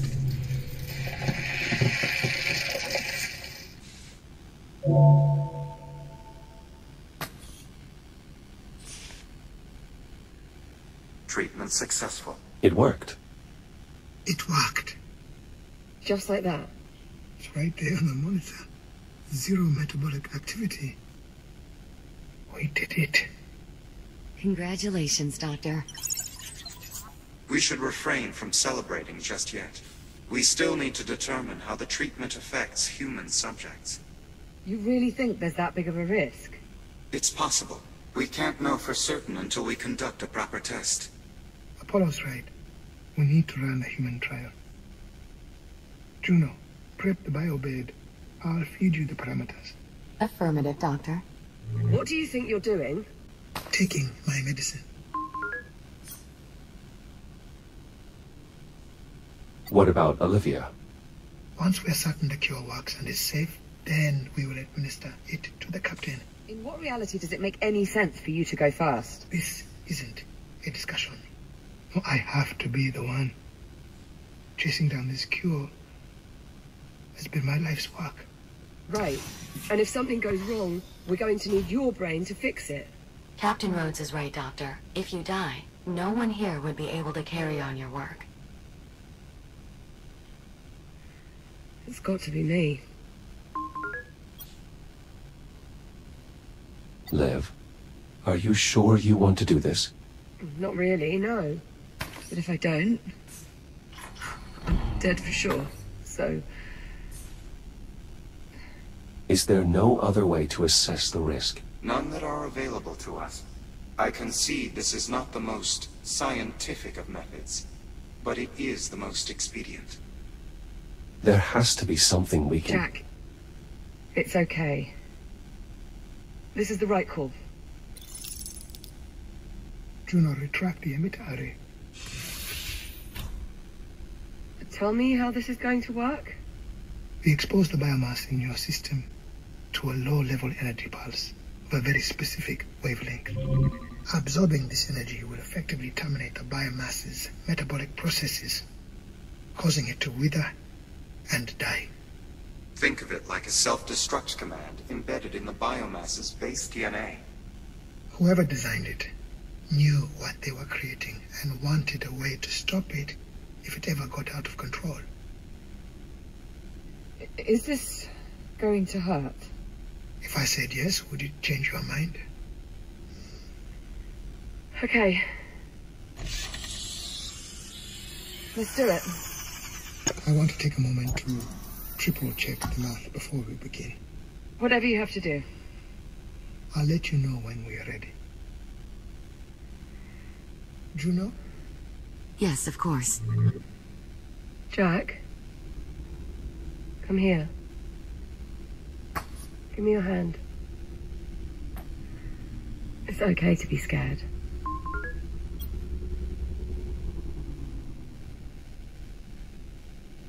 Was that intended for you or me? Yes. Jack, look at me. This is going to work. Oh God, now don't you start. Go on. It'll be all right. Captain Rhodes, we're ready if you are. I'm good. Let's go. Confirmed. Initiating counterpulse emission. Now. Oh. Liv. It's all right. I'm okay. Vital signs are stable. Metabolic pathways in the infected cells are failing. It's working. Oh. Cellular saturation in 10 seconds. Are you sure you're all right? Yeah, I'm good. 5 seconds. 3, 2, 1. That's it. Settle down. Lynn, are you all right? I'll say one thing. I'm never going to complain about those fabricators again. Well, what's the story? Did it work? Go ahead. Tell her. Infection cleared. Oh my god. All traces of the biomass forms have been neutralized. Apollo, is it acceptable to celebrate now? It certainly appears so, yes.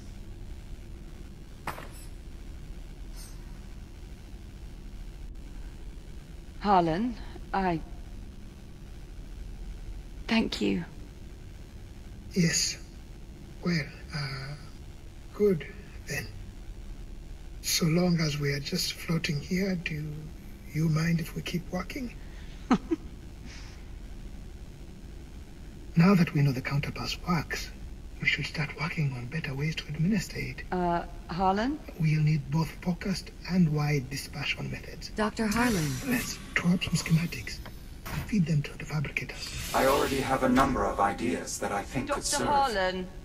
What? The treatment, Harlan? You still have to undergo the procedure. Right. Yes, of course. Juno, can you prep the bed for another dispersion? It's already done. Very well.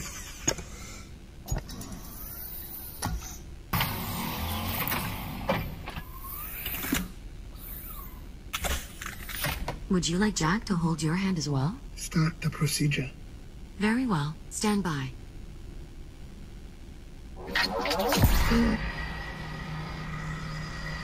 Harlan, are you alright? Juno. Vitals nominal. Blood pressure slightly elevated, but still within acceptable limits. Heart rate 103 and rising. Harlan? Keep going. Blood pressure spiking. 10 seconds to cellular saturation. Something's wrong. 5 seconds. 3, 2, 1. Shutdown. Vital stabilizing. Well, I've had worse experiences. Though at the moment I can't really think of any. Harlan. What? Captain Rhodes? What is it? What's wrong? It didn't work. The biomass survived the treatment. Harlan. Juno, get me out of here.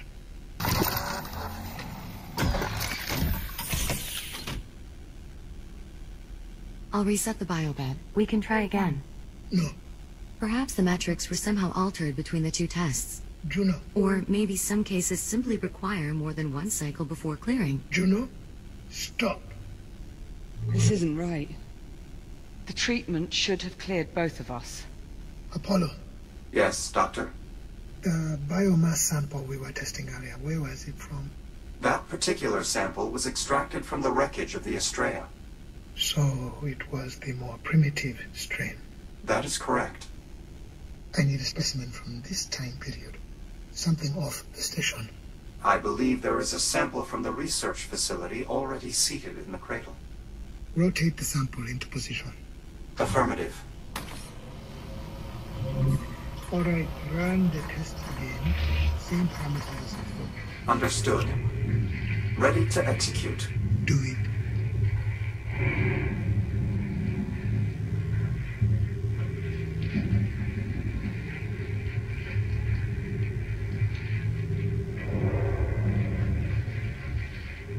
It's working. The sample is withering. Wait.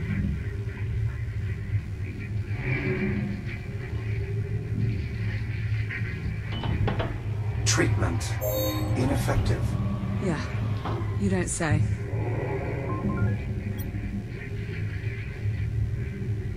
The biomass from this time period must have developed some form of inherent resistance to the treatment. That would be my conclusion as well.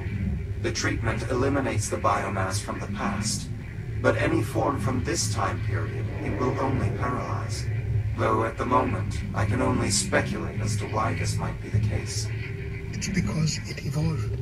The biomass in the Astrea is still developing, still vulnerable. But the strain from this time period has been running rampant for 4 centuries. Nora was right. There really is no stopping it.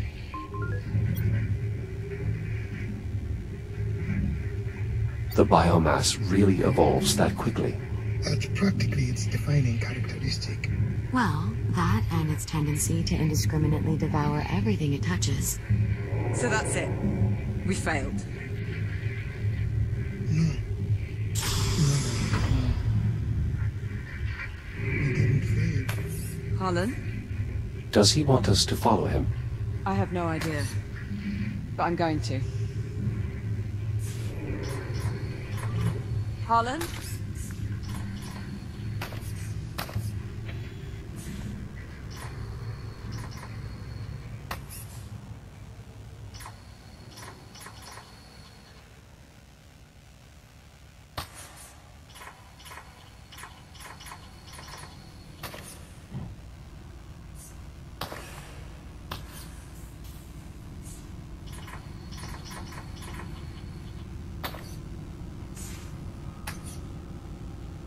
We didn't fail. We just learned something new. We learned there's a window, a certain point in time wherein the biomass was still vulnerable, when it could be stopped. Yeah, that point's long past. You're right. If only we had some way to travel back in time. Transmitting Jack's protocols back in time won't help us here, Doctor. It's also impossible without a working FTL. For that plan to work, Jack would have to physically bring a counterpulse device back with him. Something he can't do digitally. I'm not talking about digital time travel. Oh, I see.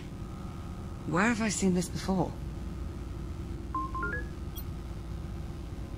I believe that is one of the Astrea's FTL drives. I recall seeing a number of them while retrieving the fuel cell from the wreckage. What do you think, Apollo? Could it work? I'll need to run some models, but it's possible. What the hell are you two on about? I'll explain everything once Jack and I are on our way to the Astrea. We'd best get moving. Hold on! No one's going anywhere until one of you gives me something resembling an explanation. Captain Rhodes. No, if you want to send Jack back out to that plague-infested garbage scout, you have to at least give a reason. And we waited. The longer we wait, the less chance we have to succeed. Captain, I know I've already asked far too much of you both, but I have taken this as far as it can go. I need your help to finish it. Oh. What do you need us to do? Jack, you and I will make our way back to the Astrea's drive bay. You'll need my assistance to unlock the FTL housing. Captain Rhodes, if you would remain here with Dr. Harlan, there's some specialized equipment you'll need to fabricate and assemble. Oh, brilliant. Opening airlock.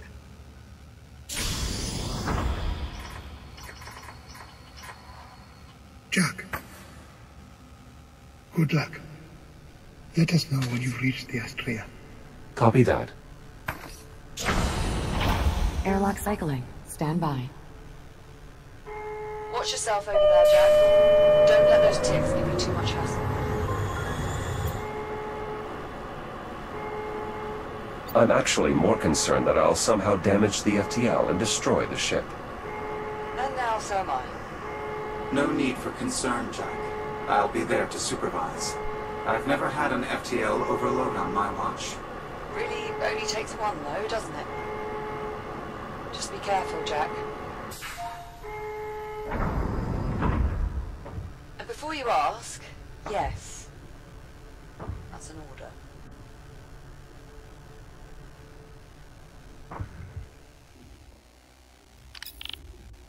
Exiting portside airlock. We need to make our way back to the Astrea, to the auxiliary drive bay. All right, Apollo, you're on your way. I'm waiting for my explanation. We all agree simply transmitting Jack's consciousness into the past won't work this time. However, if we were to appropriate one of the Estrella's remaining FTL drives, the Doctor and I believe we may be able to use it to return both you and Jack to the 22nd century. You're saying we might be able to go home? I'm reticent to make any assurances, but yes, I believe it is possible. Assuming at least one of the drives is still operational. I thought you said we couldn't access the drives because of all the biomass. That was before we had the counterpulse. Well, that's great, but do you have some way for Jack to administer it? Jack, make your way to the nearest fabricator. I have a new modification for your shell. Understood.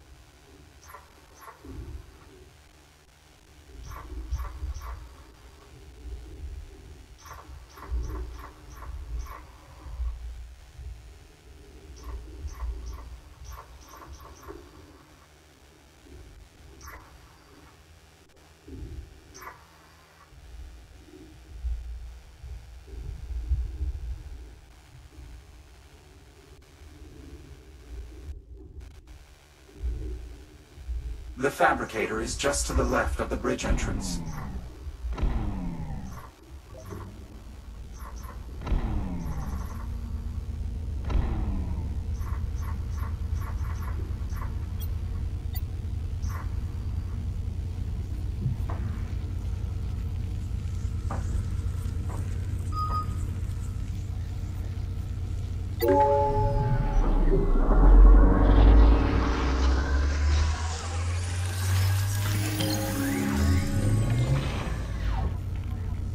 Integration successful. Your new counterpulse device is ready to be equipped. I recommend we run a field test before proceeding further. Those ticks feeding on the substation should make for suitable targets.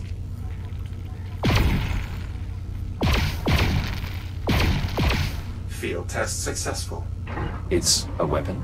A focused counterpulse emitter. Based on a design from my own timeline and calibrated to the same wavelength as the treatment we administered via the medical pod. Cure gun? Nice. Understand, this device will only eliminate the older, more primitive biomass. The more evolved forms from this time period will just be temporarily incapacitated. Regardless, it should make short work of the biomass surrounding the Astrea's FTL drives. It's possible with more research data we could refine the treatment wavelength even further, making the device that much more efficient. Which would allow the emitter to discharge more shots before overheating. Certainly fixed you right up, didn't we? We're ready to proceed to the drive bay. In the meantime, Captain Rhodes, I will need you to assemble a custom gantry to secure the FTL once it's in our possession. I've already fed the necessary specifications to the fabricators. Good. I'm in the mood for good work.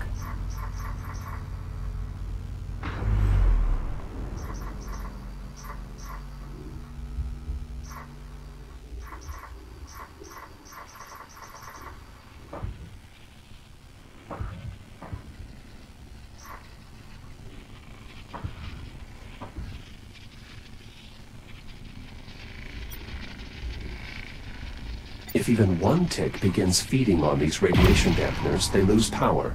Moving out into the debris field now. Just get that FTL and get back here quick as you can. No sense spending any more time over there than you need to. Agreed. Alright, let's assume this works. Let's say you two track down a working FTL. We get it hooked up and Apollo manages to recreate a physical time jump that, by some miracle, sends us back home to our own time. How exactly are we supposed to eliminate all the biomass once we're there? I mean, it's not like we can just set off a bomb and blow it all to smithereens. That's exactly what you're planning to do, isn't it? Well, not a bomb so much as a device that will unleash a sudden and forcible burst of energy across a widespread area. So, a bomb? Yes, a bomb. but one that emits a counterpulse that should only be harmful to the biomass. Brilliant. I am a tactical AI. Most of my solutions tend to involve some form of explosion. Uh-huh. I think we should trust Apollo. After all, he has yet to steer us wrong. How did we end up in the future again? That was an accident. And considering the alternative was dying in a torrent of fire, I stand by my actions. Alright. Fair enough.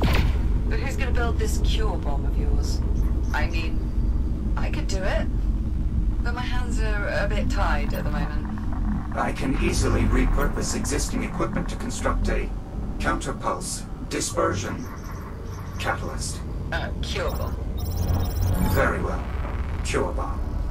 We will also need a means of transport, ideally one that can regulate the catalyst's energy signature. The cargo drones should be more than capable of assembling the materials we need. Excellent. I will transmit the details. Wait a second. How is Jack's reboot ability supposed to work in the past without the fabricator network? My design for our makeshift transport includes a single fabricator to accommodate Jack's reboot for the duration of our mission. Once we've detonated the catalyst and are out of danger, we can address reintegrating Jack's protocols into an Atlas network. Assuming all this goes to plan. Well, yes. It would be rather difficult to operate on the opposite assumption.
Shields at 95%.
We should get to the drive bay as soon as possible.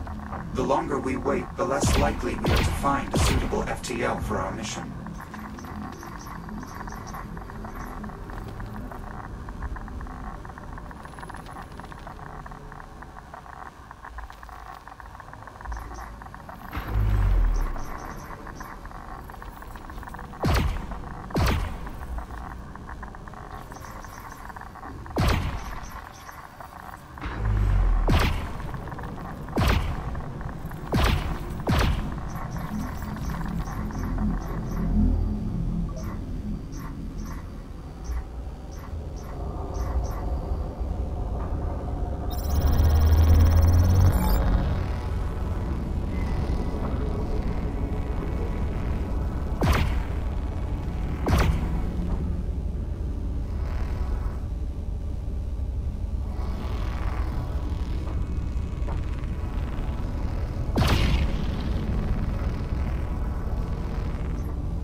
95%.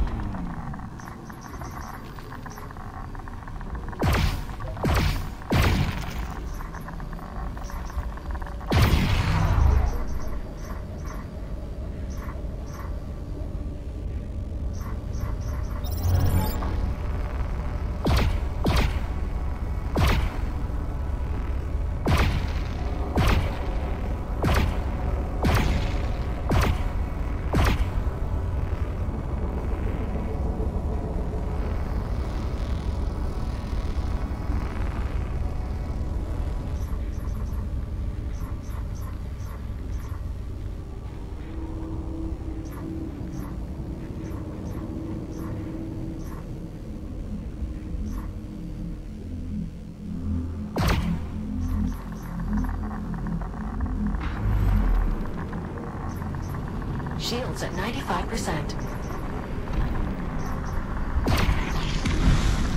I've reached the drive bay. How's it looking there? More or less how we expected. Not bad, is it? Jack, the removal process will require access to several mechanisms throughout the drive bay. Any live ticks in the area will undoubtedly make our job that much more difficult. Understood. I'll clear them out. Our aim is to locate a viable FTL drive. We need one that is suitably infected with biomass, but not to the extent that it is overrun. The Goldilocks FTL. An accurate, if somewhat antiquated metaphor. Once we find a suitable drive, we'll need to remove it from its housing and extract it via the corresponding service port. The removal process is no easy task, but I can walk you through the procedure. All clear, Apollo. Acknowledged. Now then, we should start by identifying any FTLs that are still extractable. Look for drives whose locking pins are largely clear of biomass at the upper and lower extremities. Understood. I'll see if there's a drive that's clear enough to move. Anyone able to cross their fingers, do it now.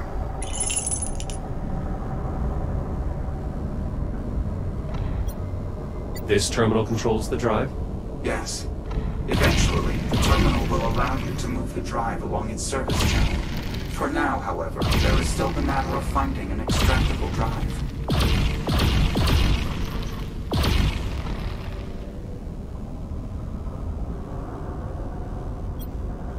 Some biomass is present, but not enough to impede the locking pins. Now to inspect the opposite end.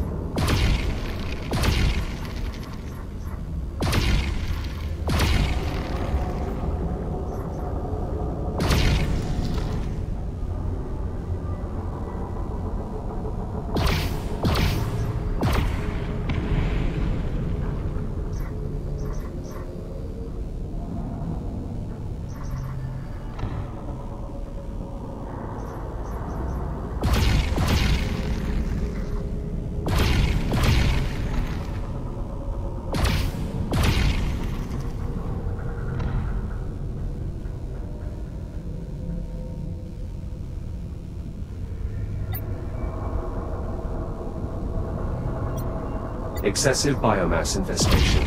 These locking pins won't be able to move. Moving on to the next drive.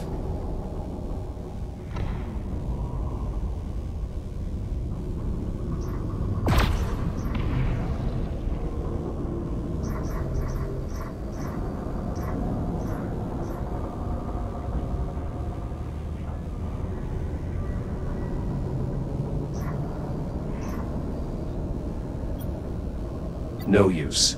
The biomass has enveloped these locking pins. Proceeding to the last drive.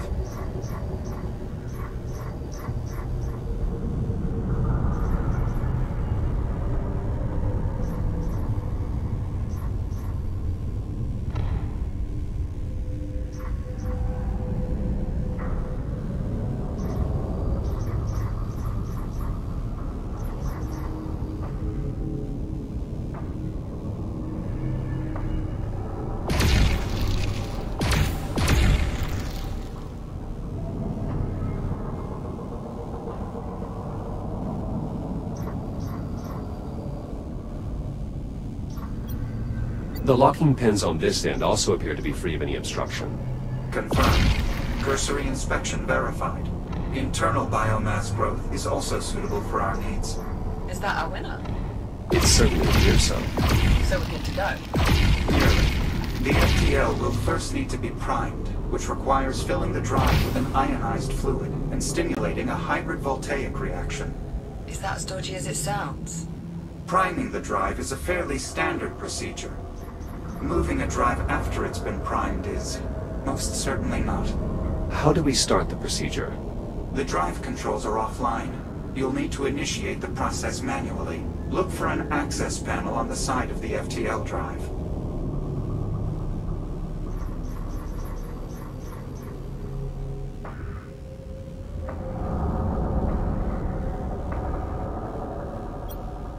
Access panel located.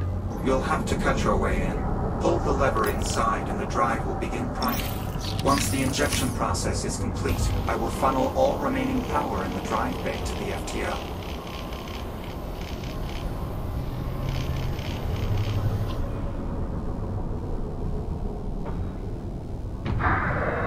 Drive priming initiated. Injection complete. I will now attempt to create a sustained reaction by applying any remaining power. Stand by.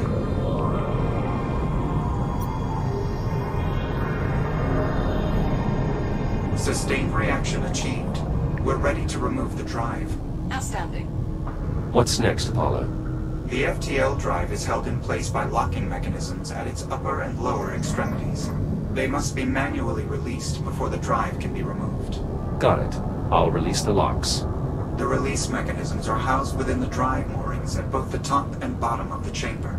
You will need to cut your way in. Understood.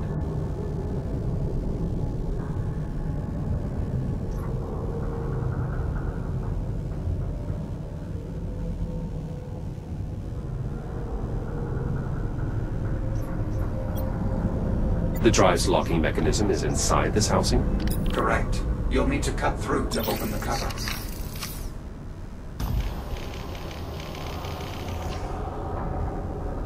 I've gained access to the drive locking mechanisms. The release control is located on the drive itself, between the locking pins.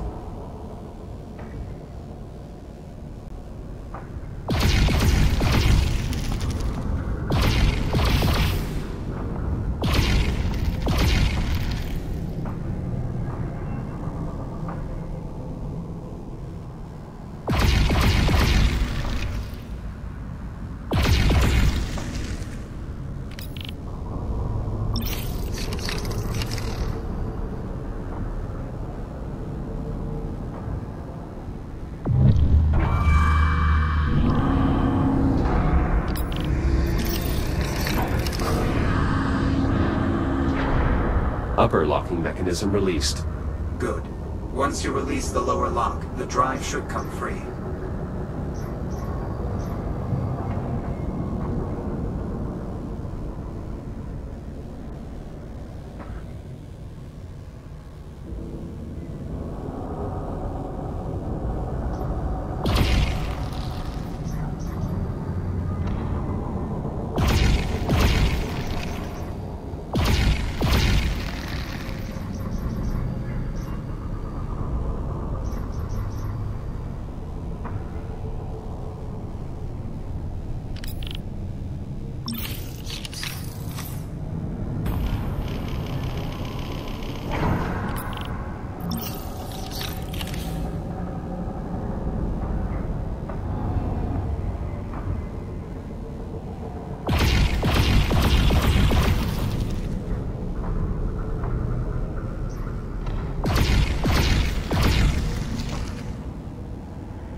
Controls for the lower locking mechanism can be found directly beneath the drive.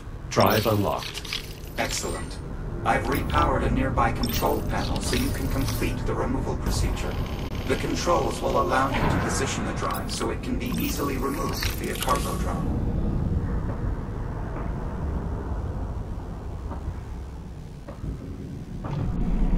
Moving FTL into position.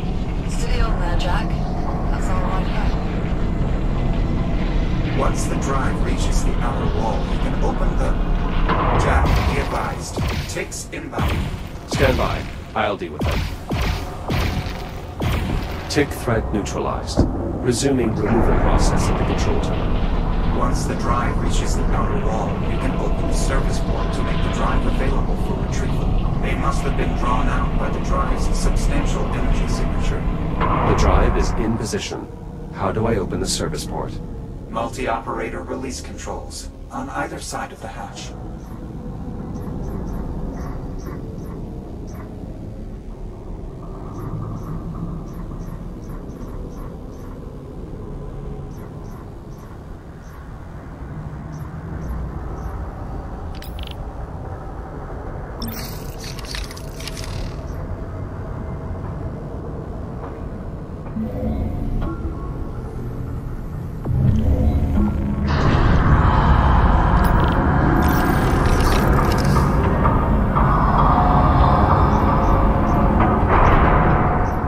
Removal process complete.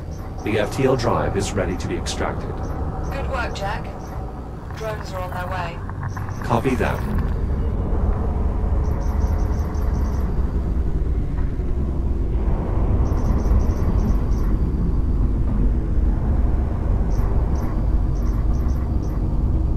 Ready to depart with the cargo in T-10 seconds. If you plan to accompany the drive, I suggest you take hold now. Departing in 3, 2, 1. Thrusters engaged. I'm exiting the drive bay. Give the Estrella a wave as you go. Suppose this is the last we'll be seeing of her. I'm afraid that's not entirely accurate. To ensure we eliminate all the biomass in the past, we will need to generate a counterpulse substantial enough to blanket the entire Kronos 2 orbital sector. To do so, we will have to venture into the remains of the Estrella that were left behind in 2126, and use the ship's primary drive exchange conduit to amplify the output of the Cure Bomb. Kinda grows on you, doesn't it? Not unlike a biomass infestation. So, where am I in all this? I will need you to accompany us into the wreckage. As acting captain of the Estrella, your authorization is required to access the primary drive bay. Right. Well, I've nearly finished rigging up the gantry. Should be good to go by the time the drones turn up with the FTL. I'll see you back here shortly. Acknowledged. Jack, I should tell you, if our plan succeeds, it is unlikely you will be able to return to this timeline. If there are any outstanding tasks you'd like to finish, now might be the opportune time. Understood.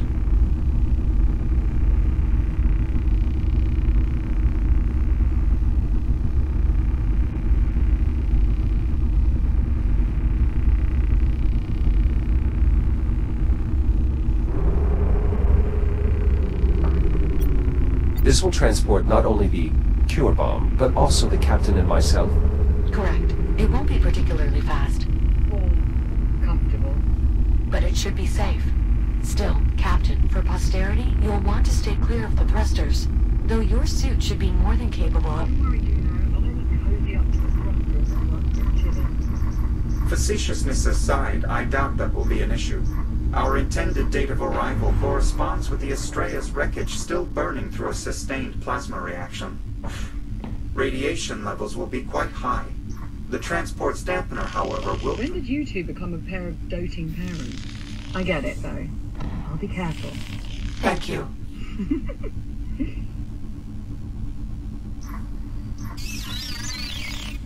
What? I secured it. It's fine.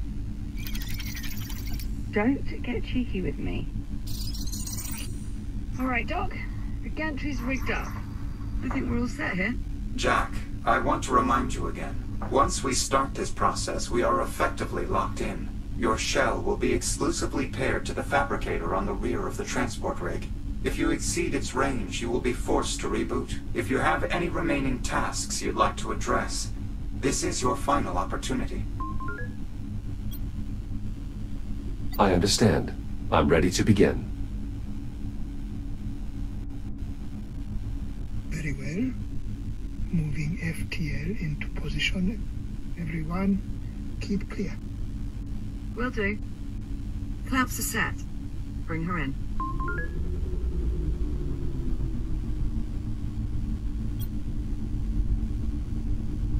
How are you feeling?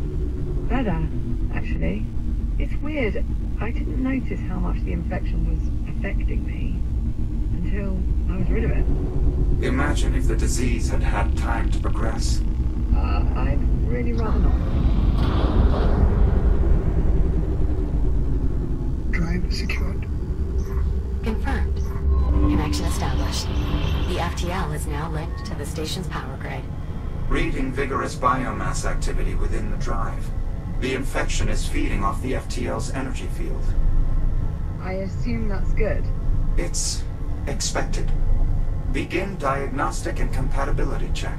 Verify functionality of all drive components. This should only take a moment. No problem. We'll just sit here in nervous anticipation. Very well.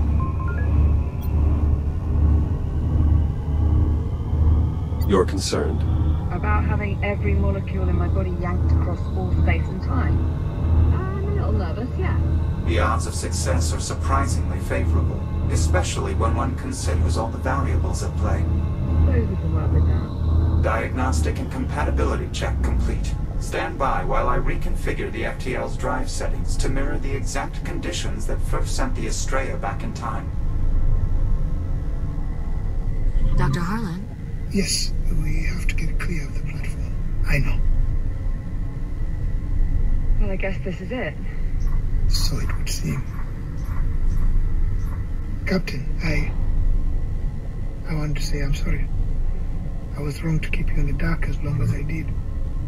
Perhaps if I trusted you sooner. In any case, I hope you can forgive me, though I don't expect you to. Right. Well, goodbye. Dr. Harlan, thank you. What you're doing here, she'd be proud of you. She'd be angry with me. Yeah, probably. But she'd still be proud. Thank you. Both of you. For helping me put an end to this. Doctor, we should really be going. Yes. All right. We'll do everything in our power to stop the biomass. I know you will. FTL settings configured. As soon as the doctor is clear, we can begin spinning up the drive. Farewell, Captain Rhodes. Take care of him, Juno. Of course, always. Goodbye, Jack. I will make sure to permanently archive all of the time we have spent together. Thanks, Juno. You're welcome. Good luck saving your timeline. Popcorn?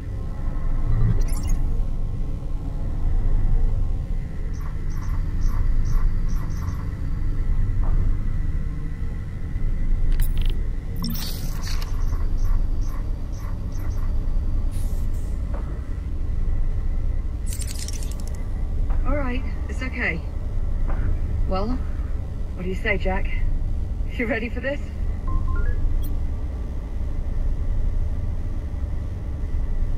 I am if you are. Yeah. Yeah, it'll be fun. Apollo, we are clear.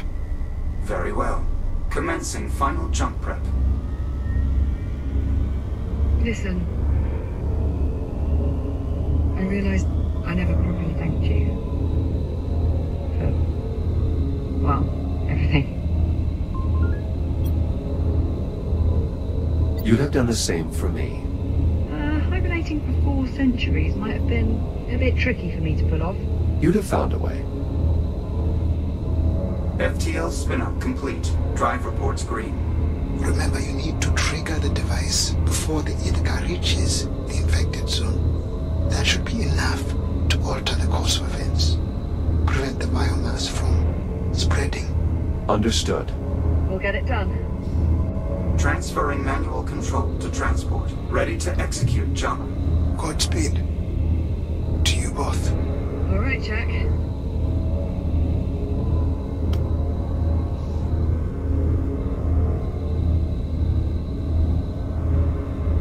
FTL engaged. See you in a tick. Jumping in 3, 2.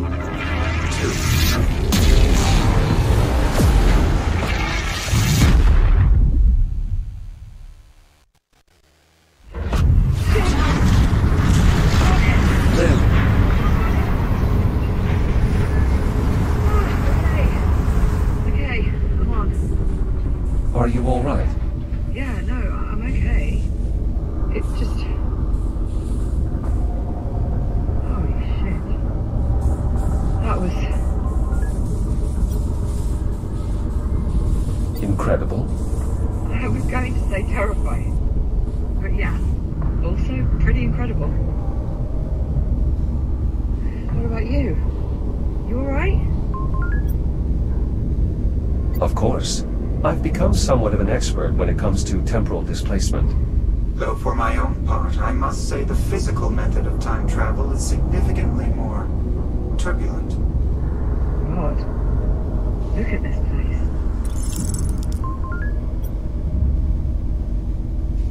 This is the correct location, but is it the right time?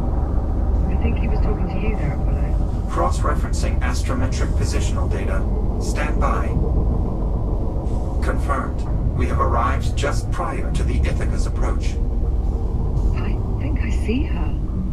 There. That bright dot just off Rhea. Jack, you see that? Affirmative. I see it. The vessel is closing fast. We have limited time. Then let's not waste any more of it. The transport's good to go? I'm still running diagnostics, but so far everything appears to be in working order. Well, that'll have to do. We're on the clock. Very well. Plotting a course for the Estrella's primary drive bay. Popcorn? You're staying out here. See if you can find me a way to contact the Ithaca. Local comms just aren't going to cut it. We need a way to boost the signal. None of that. I promise. As soon as we finish checking up the cure bomb, we'll come find you. Now go. Course laid in. Transport rig prepped for departure. I would advise you both hold on. Stand by for primary thruster burn. 3, 2, 1. Transport underway. Distance to primary drive exchange, 4,600 meters. That's quite a sight. I should warn you, much of the Estrella remains highly irradiated. The transport's radiation dampener will shield us, but its range is limited. I advise you remain close to the rig at all times. Especially you, Captain Rhodes. Steer clear of conventional radiation. Got it. Good safety tip. Once we reach the drive bay, we'll need to connect the fuel cell directly into the Estrella's drive exchange conduit. That should amplify the counterpulse sufficiently enough to eliminate all the biomass in the sector. You ready for this, Jack? You're asking me if I'm ready to venture into the burning wreckage of a destroyed warship overrun with the most toxic and destructive life form mankind has ever encountered? More or less. Yeah.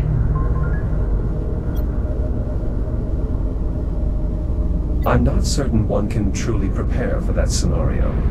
Well, if it makes you feel any better, the fact that this entire plan hinges on you is pretty much the only reason I think it's going to work.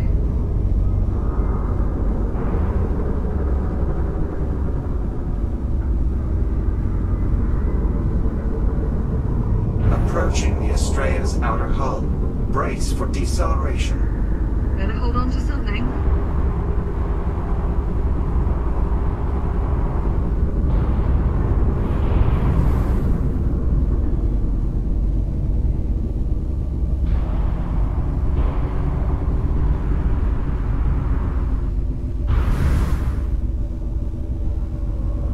The most direct route to the drive bay is via a service tunnel just beyond these doors. How do we get them open? I'll need direct access to the local systems. There should be a control station just on the other side of that nearby airlock. Right, let's go. Perhaps those of us with reboot abilities should proceed first. By all means. Lead on.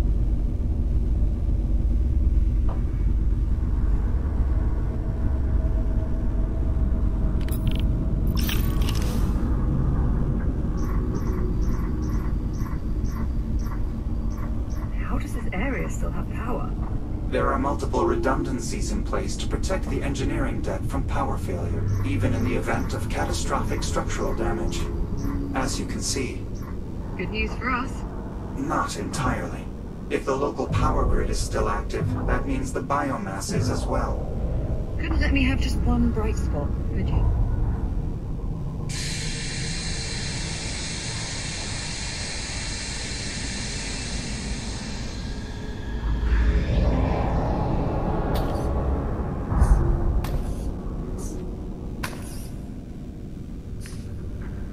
The control station is just up ahead.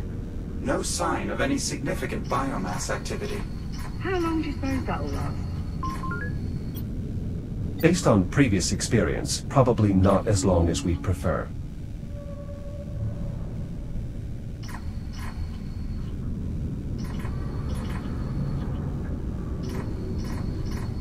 Are those the door controls?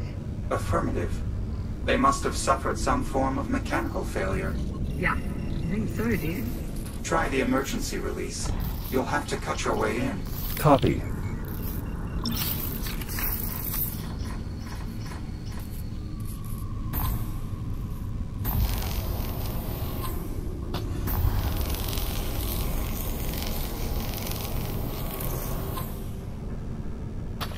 Locking mechanisms released.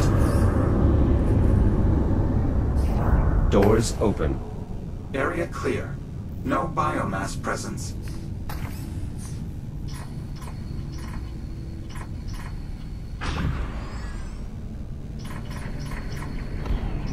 This is it. Jack, I'll need your help to overwrite the local protocols. There's an AI core installed in the upper terminal.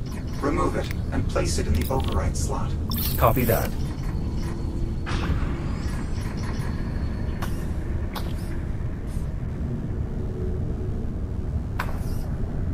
Your new data scanner should still be compatible with the Astrea's technology.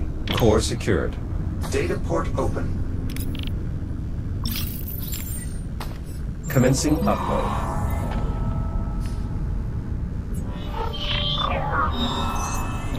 Overwrite complete.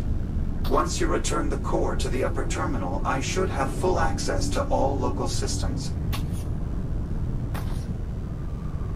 Core locked in. Access achieved. I have local control. Now all I need is the captain's authorization. Right. This is Acting Captain Olivia Rhodes. Open the doors? Authorization accepted. Disabling security measures. Doors opening. Stand by. I'm moving the rig inside. Right, come on, Jack. Let's get back out to the transport and... Captain. What is it? I'm reading movement. Shit. Multiple biomass signatures closing on the transport. Navcom is failing. I can't pilot the transport with those ticks draining its systems. I can clear them off. Stand by. Use the secondary airlock beyond the control station. It's your quickest route to the transport. Got it. We're on our way. Negative, Captain. You will need to remain inside. The transport is too far out. You would die in seconds. Right. Flesh melting radiation. If you die, our mission fails. Your concern for my well-being is extremely touching. Thanks. You're welcome. Airlock controls should already be active.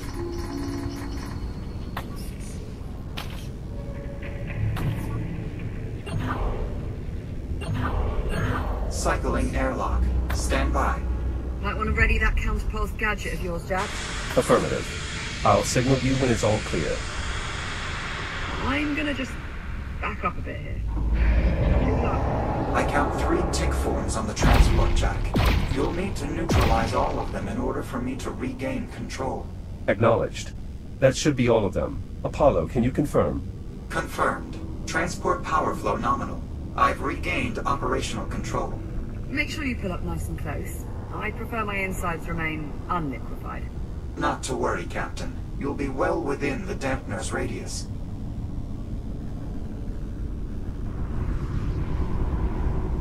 There.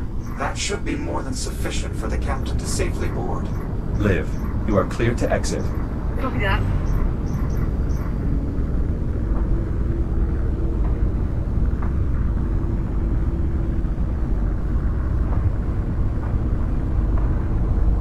Come on. Let's go. Engaging primary thrusters.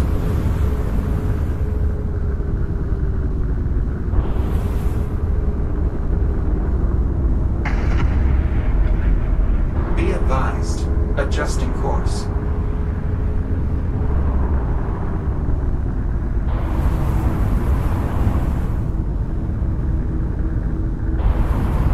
Course replotted. Brace for thruster reignition.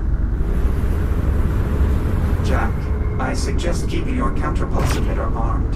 The biomass is likely to be much more prevalent as we move further inward. Understood. Just how bad is this going to get?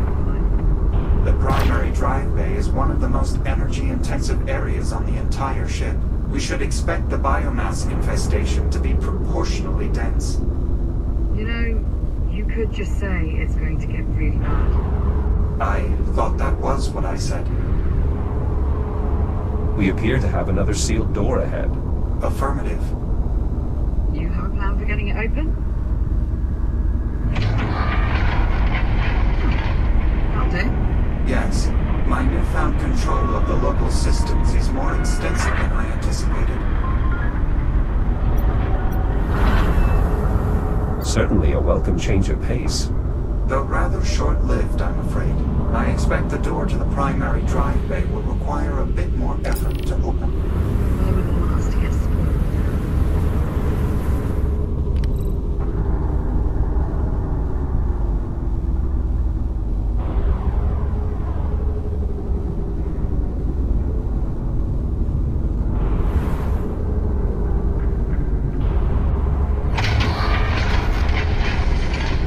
Proximity alert. Jack, look out. Firing braking thrusters. That's the last of them. Apollo. Affirmative. Nicely done. I don't think a single tick made it to the transport. Most fortunately for you, Captain. Though the ticks do appear to be more interested in the transport than you or Jack.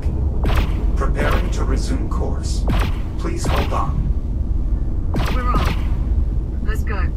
Acknowledged. Resuming course. We should be coming up on the drive bay shortly. Popcorn? Popcorn, you read? Coming up on the drive bay. How are things looking your way? Can you find me a way to talk to the Ithaca? There's got to be something in that mess we've cobbled together. Keep looking. I don't need much. Just enough to get a signal out. Could be Morse code for all I care. Just as long as the Ithaca can hear it. Okay. Well, copy that, I guess. Keep me posted. How much further, Apollo? The drive bay is just up ahead.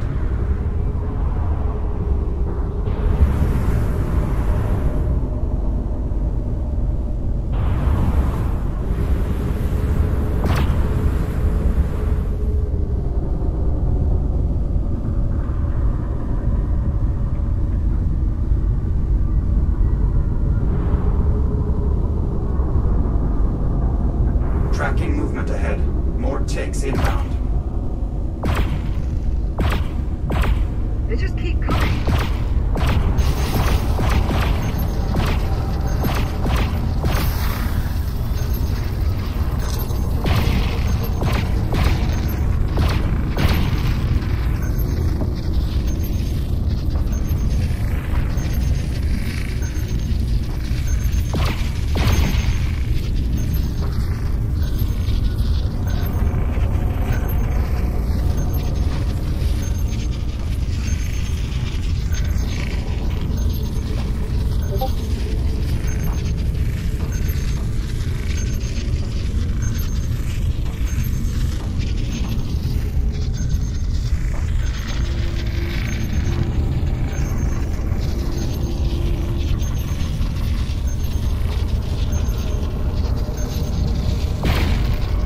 think that's the last of them.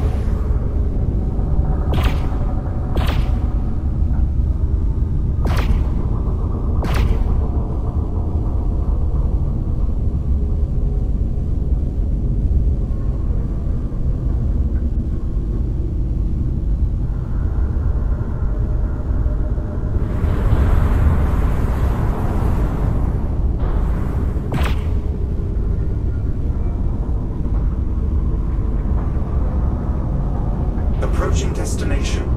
Reducing speed. The primary drive bay is just beyond these doors. Alright, let's get them open. There's an airlock nearby that will take you to the control station. I see it. I'll proceed first. Right behind you.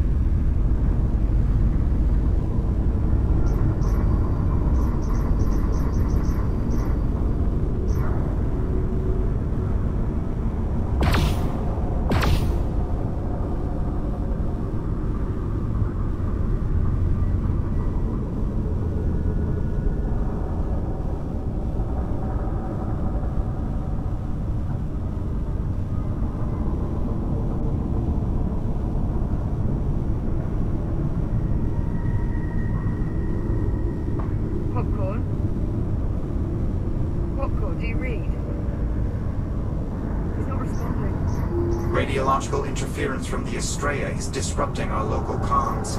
We should be able to re-establish contact once we're clear of the wreckage.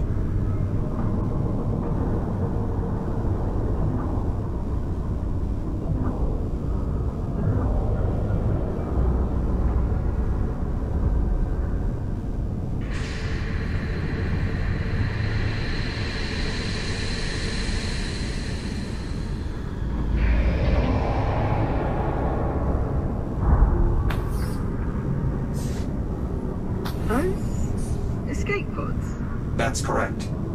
Do they still work? Surprisingly, yes. The pods are still registering as functional. You're thinking we could use them to evacuate once we finish the catalyst? Well, that is what they're here for. And anything's better than having to backtrack through that mess of tunnels. Very well. Once we've finished installing the catalyst, we'll use the escape pods to get clear of the wreckage. For now, let's proceed to the control station. Biomass from the drive bay has spread to the door controls. What about the emergency release? There is considerable buildup around the panel, but it looks to still be accessible. I'll take a look. You could use your counterpulse emitter to nullify any threat from the biomass.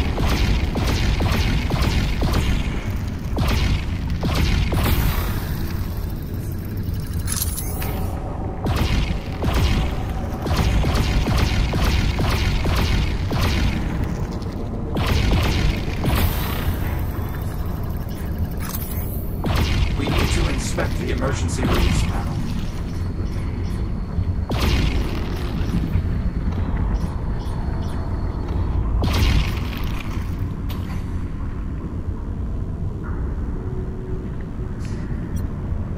The infestation is fairly severe, but I think I can still reach the panel.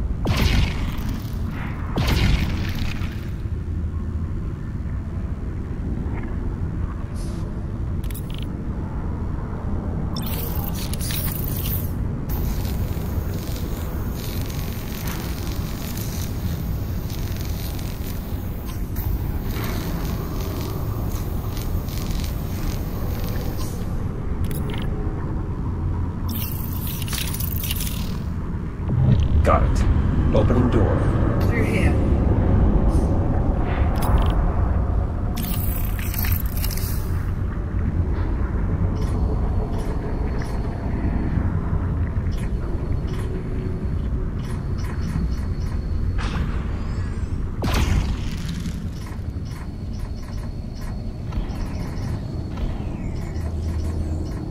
As before, our first step is to rewrite the local protocols.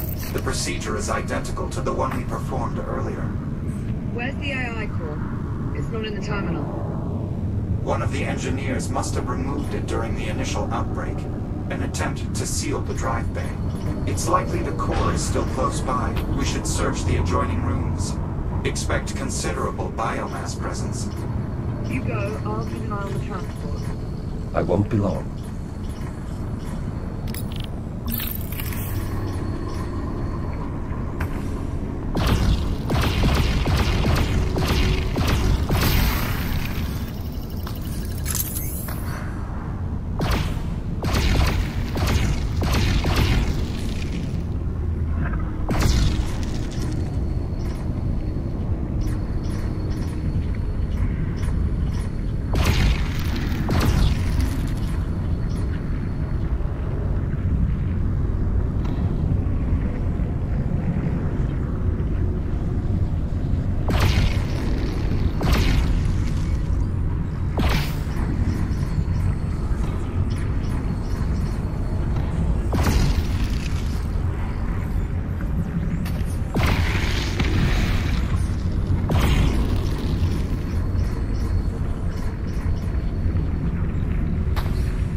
To be intact. We just have to reach it.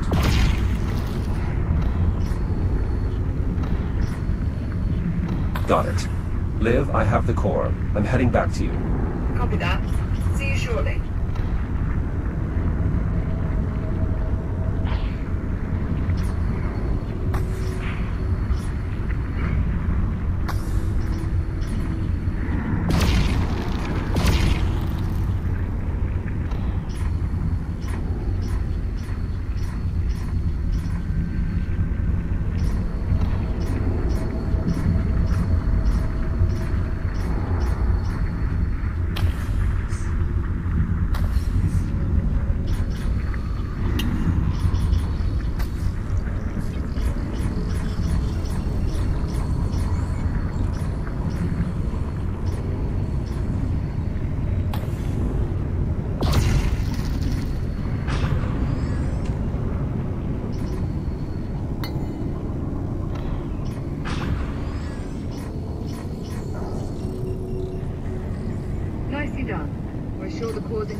We'll know for certain once Jack places it in the override slot.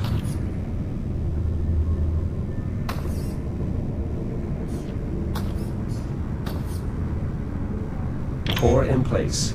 Data port is open. Commencing data transfer.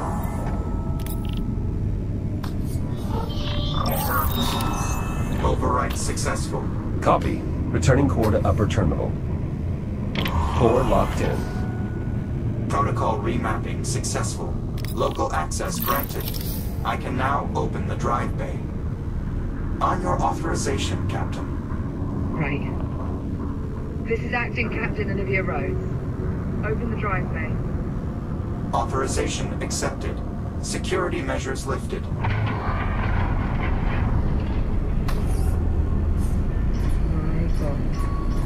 Remarkable. The biomass has all but overtaken the chamber. It's overriding the existing environment, building a new ecosystem. The infestation is worse than I anticipated. This is what happens to Earth. More accurately, what will happen if we fail to accomplish our mission. All right. We've got a job to do. So, let's get to it. Captain, I'm afraid given the state of the drive bay, I cannot allow you to accompany us inside. What? No. I'm staying. I'm with you. Liv can handle herself, Apollo. If these new readings are any indication, the drive bay is far too dangerous an environment for a human being. The odds of the captain's survival are close to zero.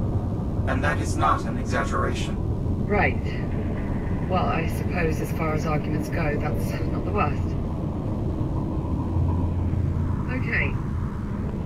Okay, new plan. I'm going to track down Popcorn, see if we can work out a way to make contact with the Ithaca. The escape pods are good to go, right? Affirmative. I've already plotted the coordinates. Simply climb inside and seal the canopy. Good.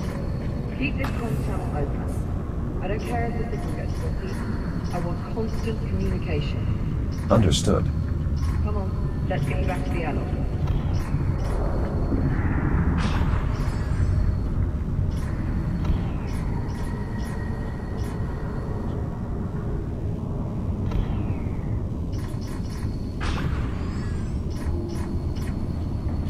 Right.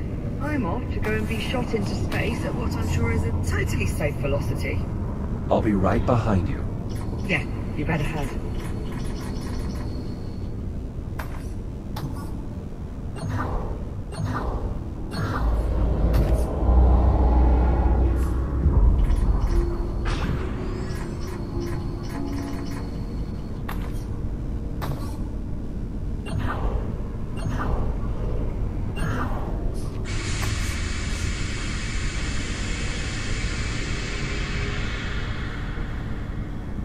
Jack?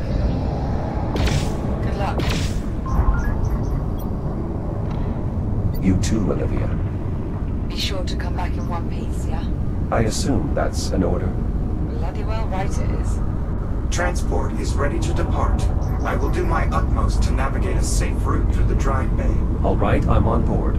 Hold for acceleration. Liv, Apollo and I are making our way into the drive bay. Copy that. I'm closing up the escape pod. Acknowledged. Safe travels. Yeah, to both of us.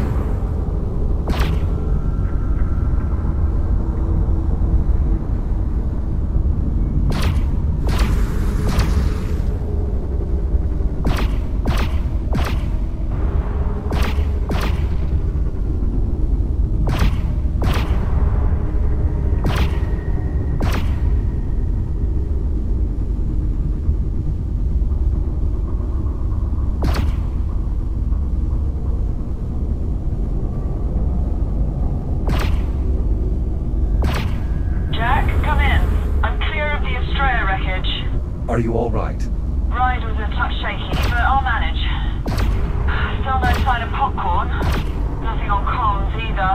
At this point, all I can do is focus on finding a way to contact the Ithaca and just hope he turns up.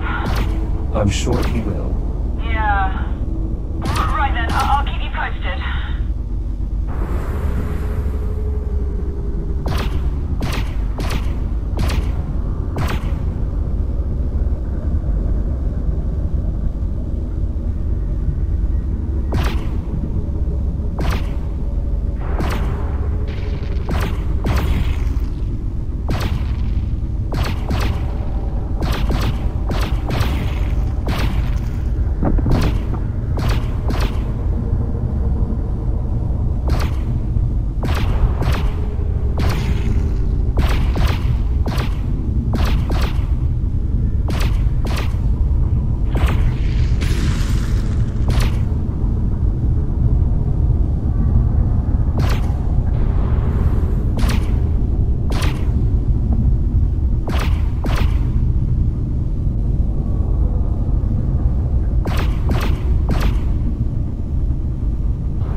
What is it?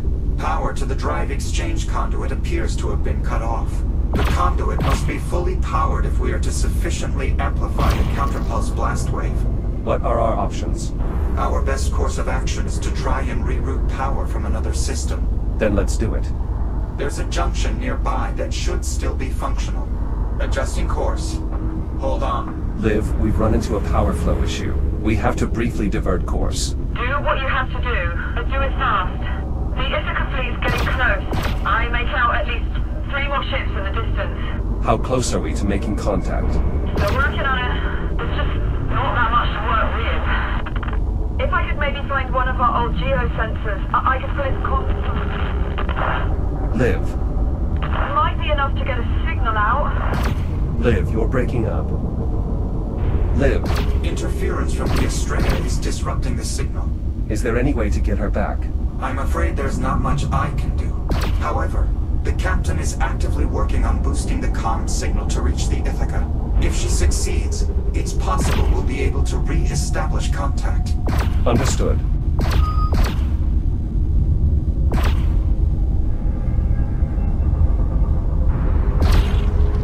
This is it. These junction controls should allow you to divert power to the exchange conduit. Understood. Stand by.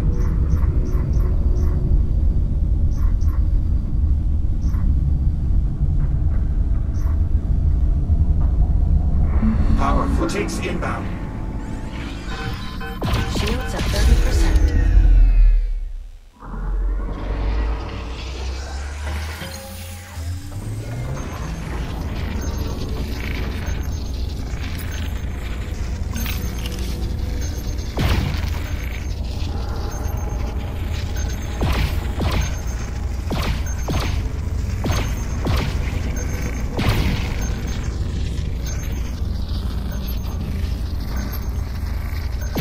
That's it. We're clear for now. Let's get back to rerouting the power. Returning to junction.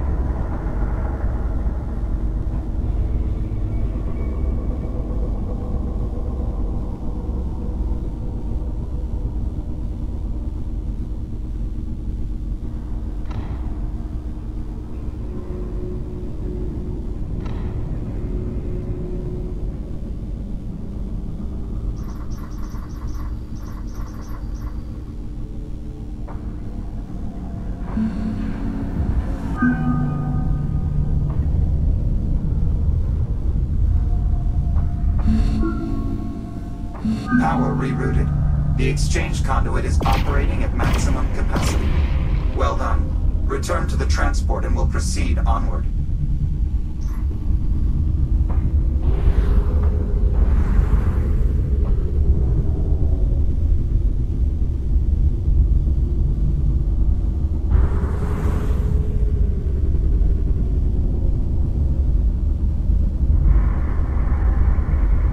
Ticks on approach.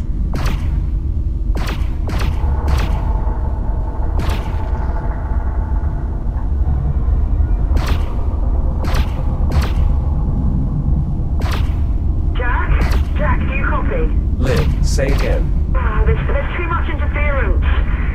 I keep losing your signal. Liv, can you hear me? Olivia. Jack, I'm losing you. Liv, are you there? Olivia. It's no use, Jack.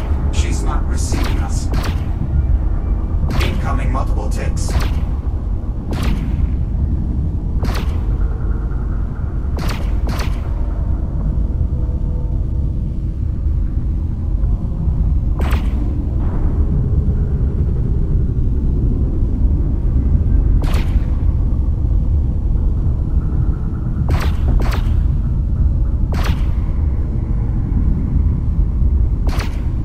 Ticks on approach.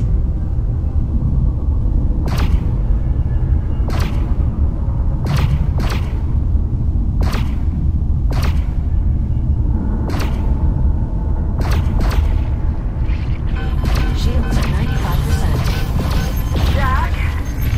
Jack, I don't know if you can hear me.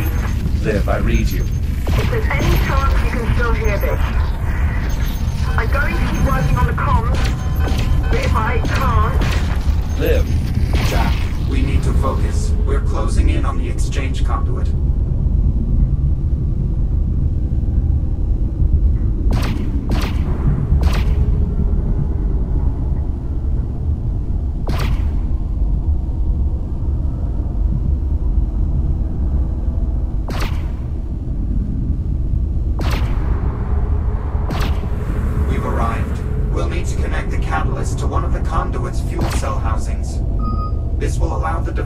trigger a cascading reaction that will amplify the blast radius enough to eliminate all the biomass in this sector.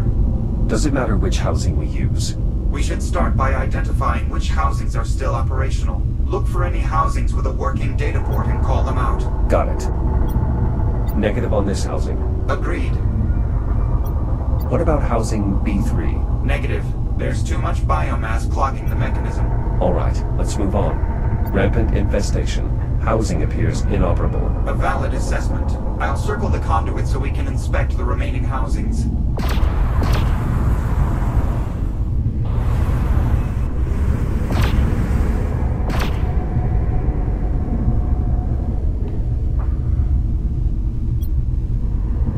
Housing C1 still appears functional. Unfortunately, biomass presence around the couplings is too severe. Copy. Let's keep looking.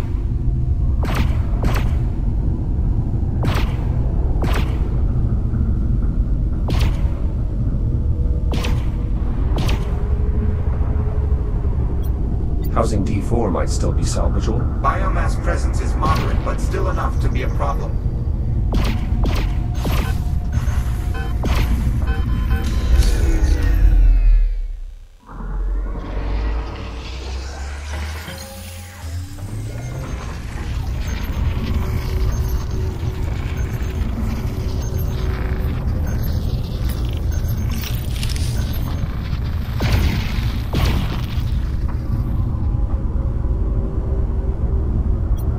Excessive biomass presence. Valid assessment. Housing is no longer functional.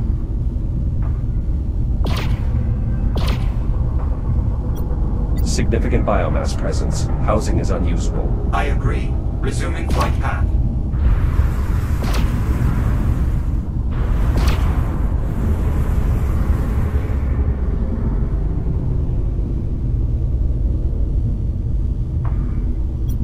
The housing looks clear, but the data port is unsalvageable. Unfortunate. The housing might have otherwise been a suitable candidate.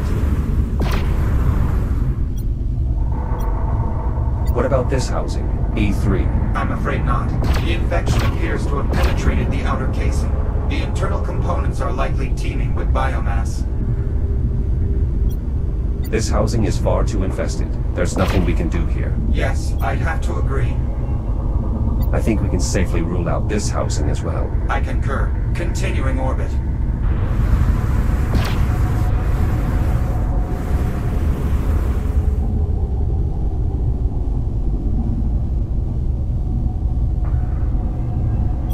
The housing's data port is defective. Nothing to be done here. Agreed.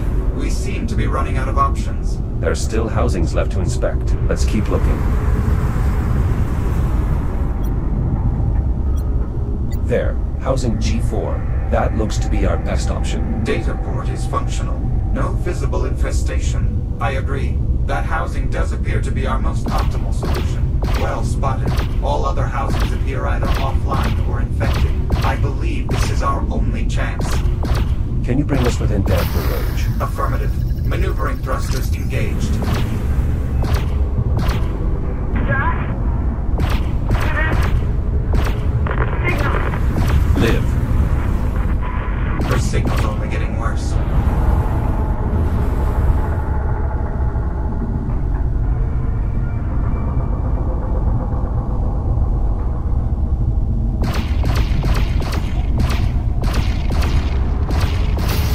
You'll need to scan the data port to activate the fuel housing.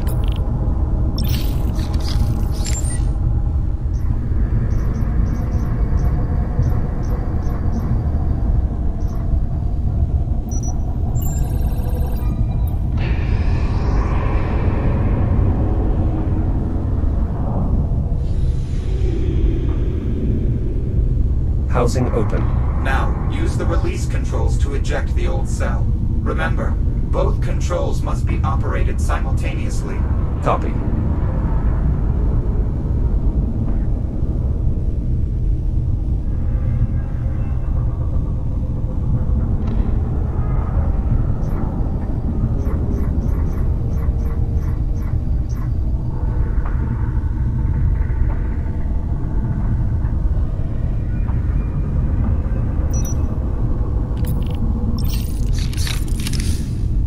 Apollo, there was a small pocket of biomass on the housing. Yes, I saw.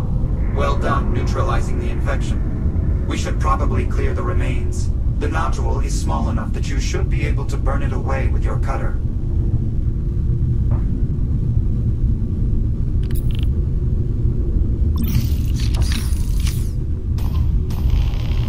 Jack, remember, both release controls must be operated at the same time. Biomass removed. Excellent. Let's hope the infestation's impact was minimal.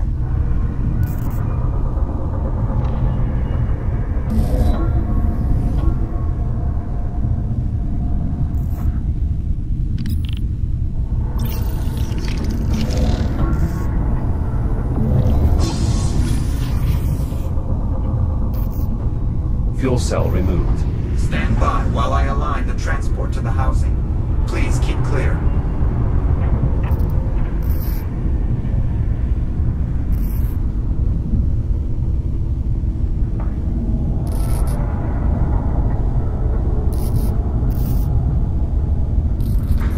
Catalyst in place. Now use the same controls as before to secure the device.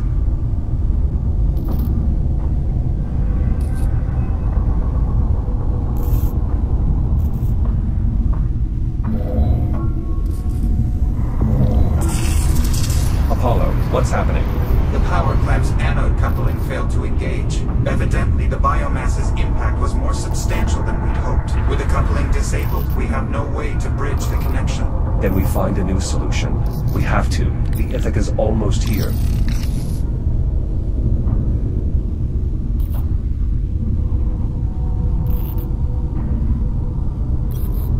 What if I use my shell to complete the connection? If I hold both the anode and the coupling, the current should pass straight through. Yes, but once the circuit goes live, the resulting energy surge would destroy your shell. Then I'll simply reboot. At this range, the counterpulse wave will undoubtedly disable the transport's fabricator.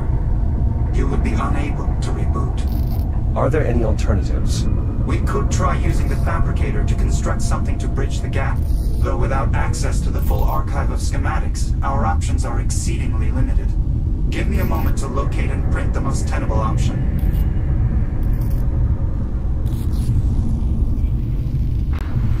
Fabrication complete. The component is ready. Try positioning it such that it makes contact with both the anode and the coupling.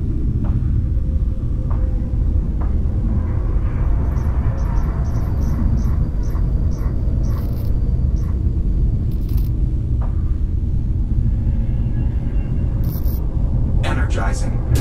Shield's at 50%. It's no use, Jack. We can't establish a stable connection. The component simply doesn't fit. Are there any other components we can try? Nothing in the fabricator's local memory. I recommend we consider other solutions.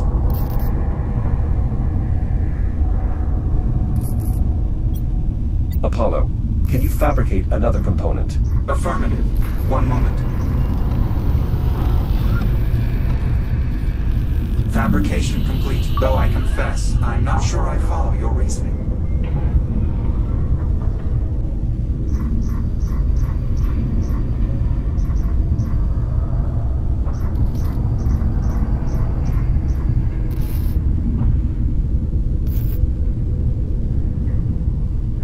Shield's at 30%. Jack, while I appreciate your tenacity, I must recommend we forego this course of action.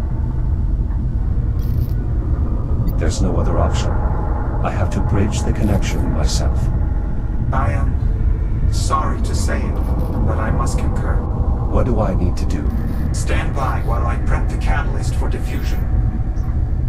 Jack, would you like to try contacting Captain Rhodes again? If it's at all possible, yes. I should say goodbye.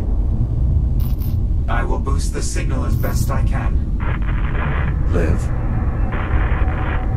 Liv, do you copy? Jack! Jack, are you there? I'm here. I read you, Liv. Jack! Thank God. I thought I'd lost you. Liv, there's a problem. What do you mean? What sort of problem? There's a malfunction. I'll have to use my own shell to complete the connection and detonate the device. What? Jack, no! You can't! The fry the fabricator. I won't be able to reboot. I understand. You could die. Jack, wait. Just hold on. Let me see if I can find another way for you to reboot. One of your old activation pods. Something. Liv. It's all right. I know what I'm doing. No! God damn it, Jack! Listen to me! You're not doing this!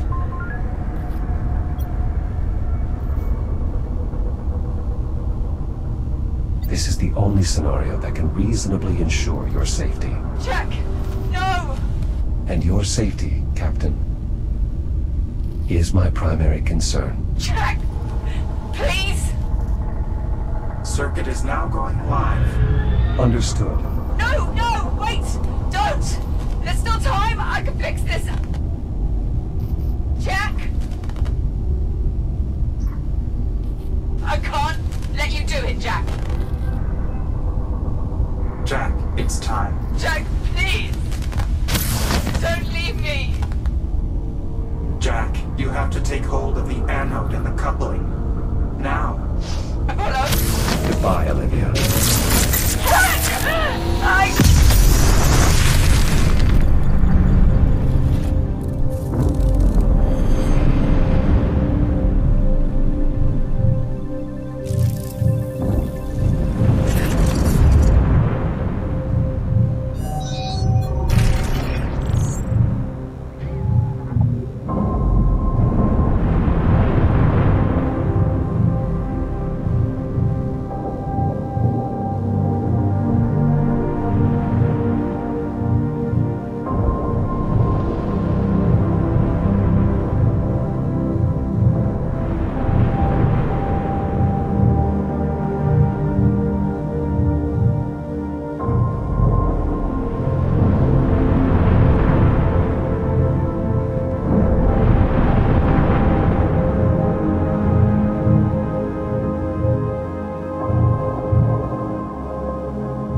Captain Rhodes, Admiral. This is the Echo unit.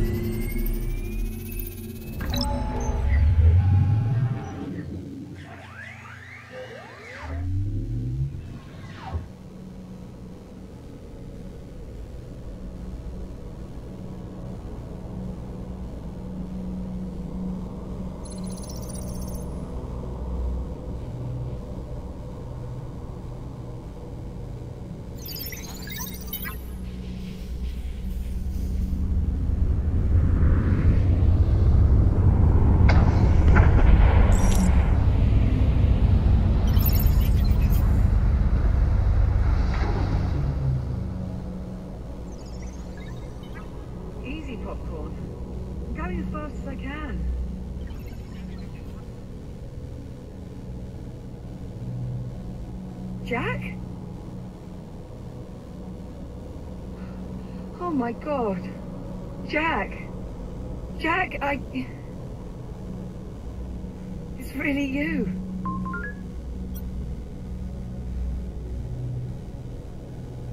Who else would it be?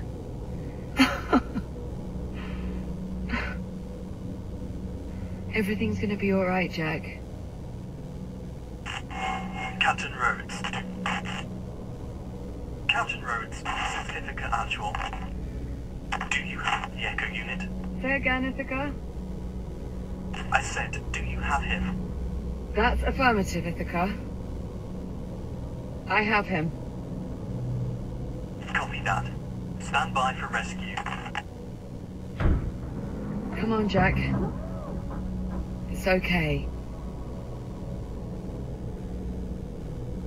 I've got you.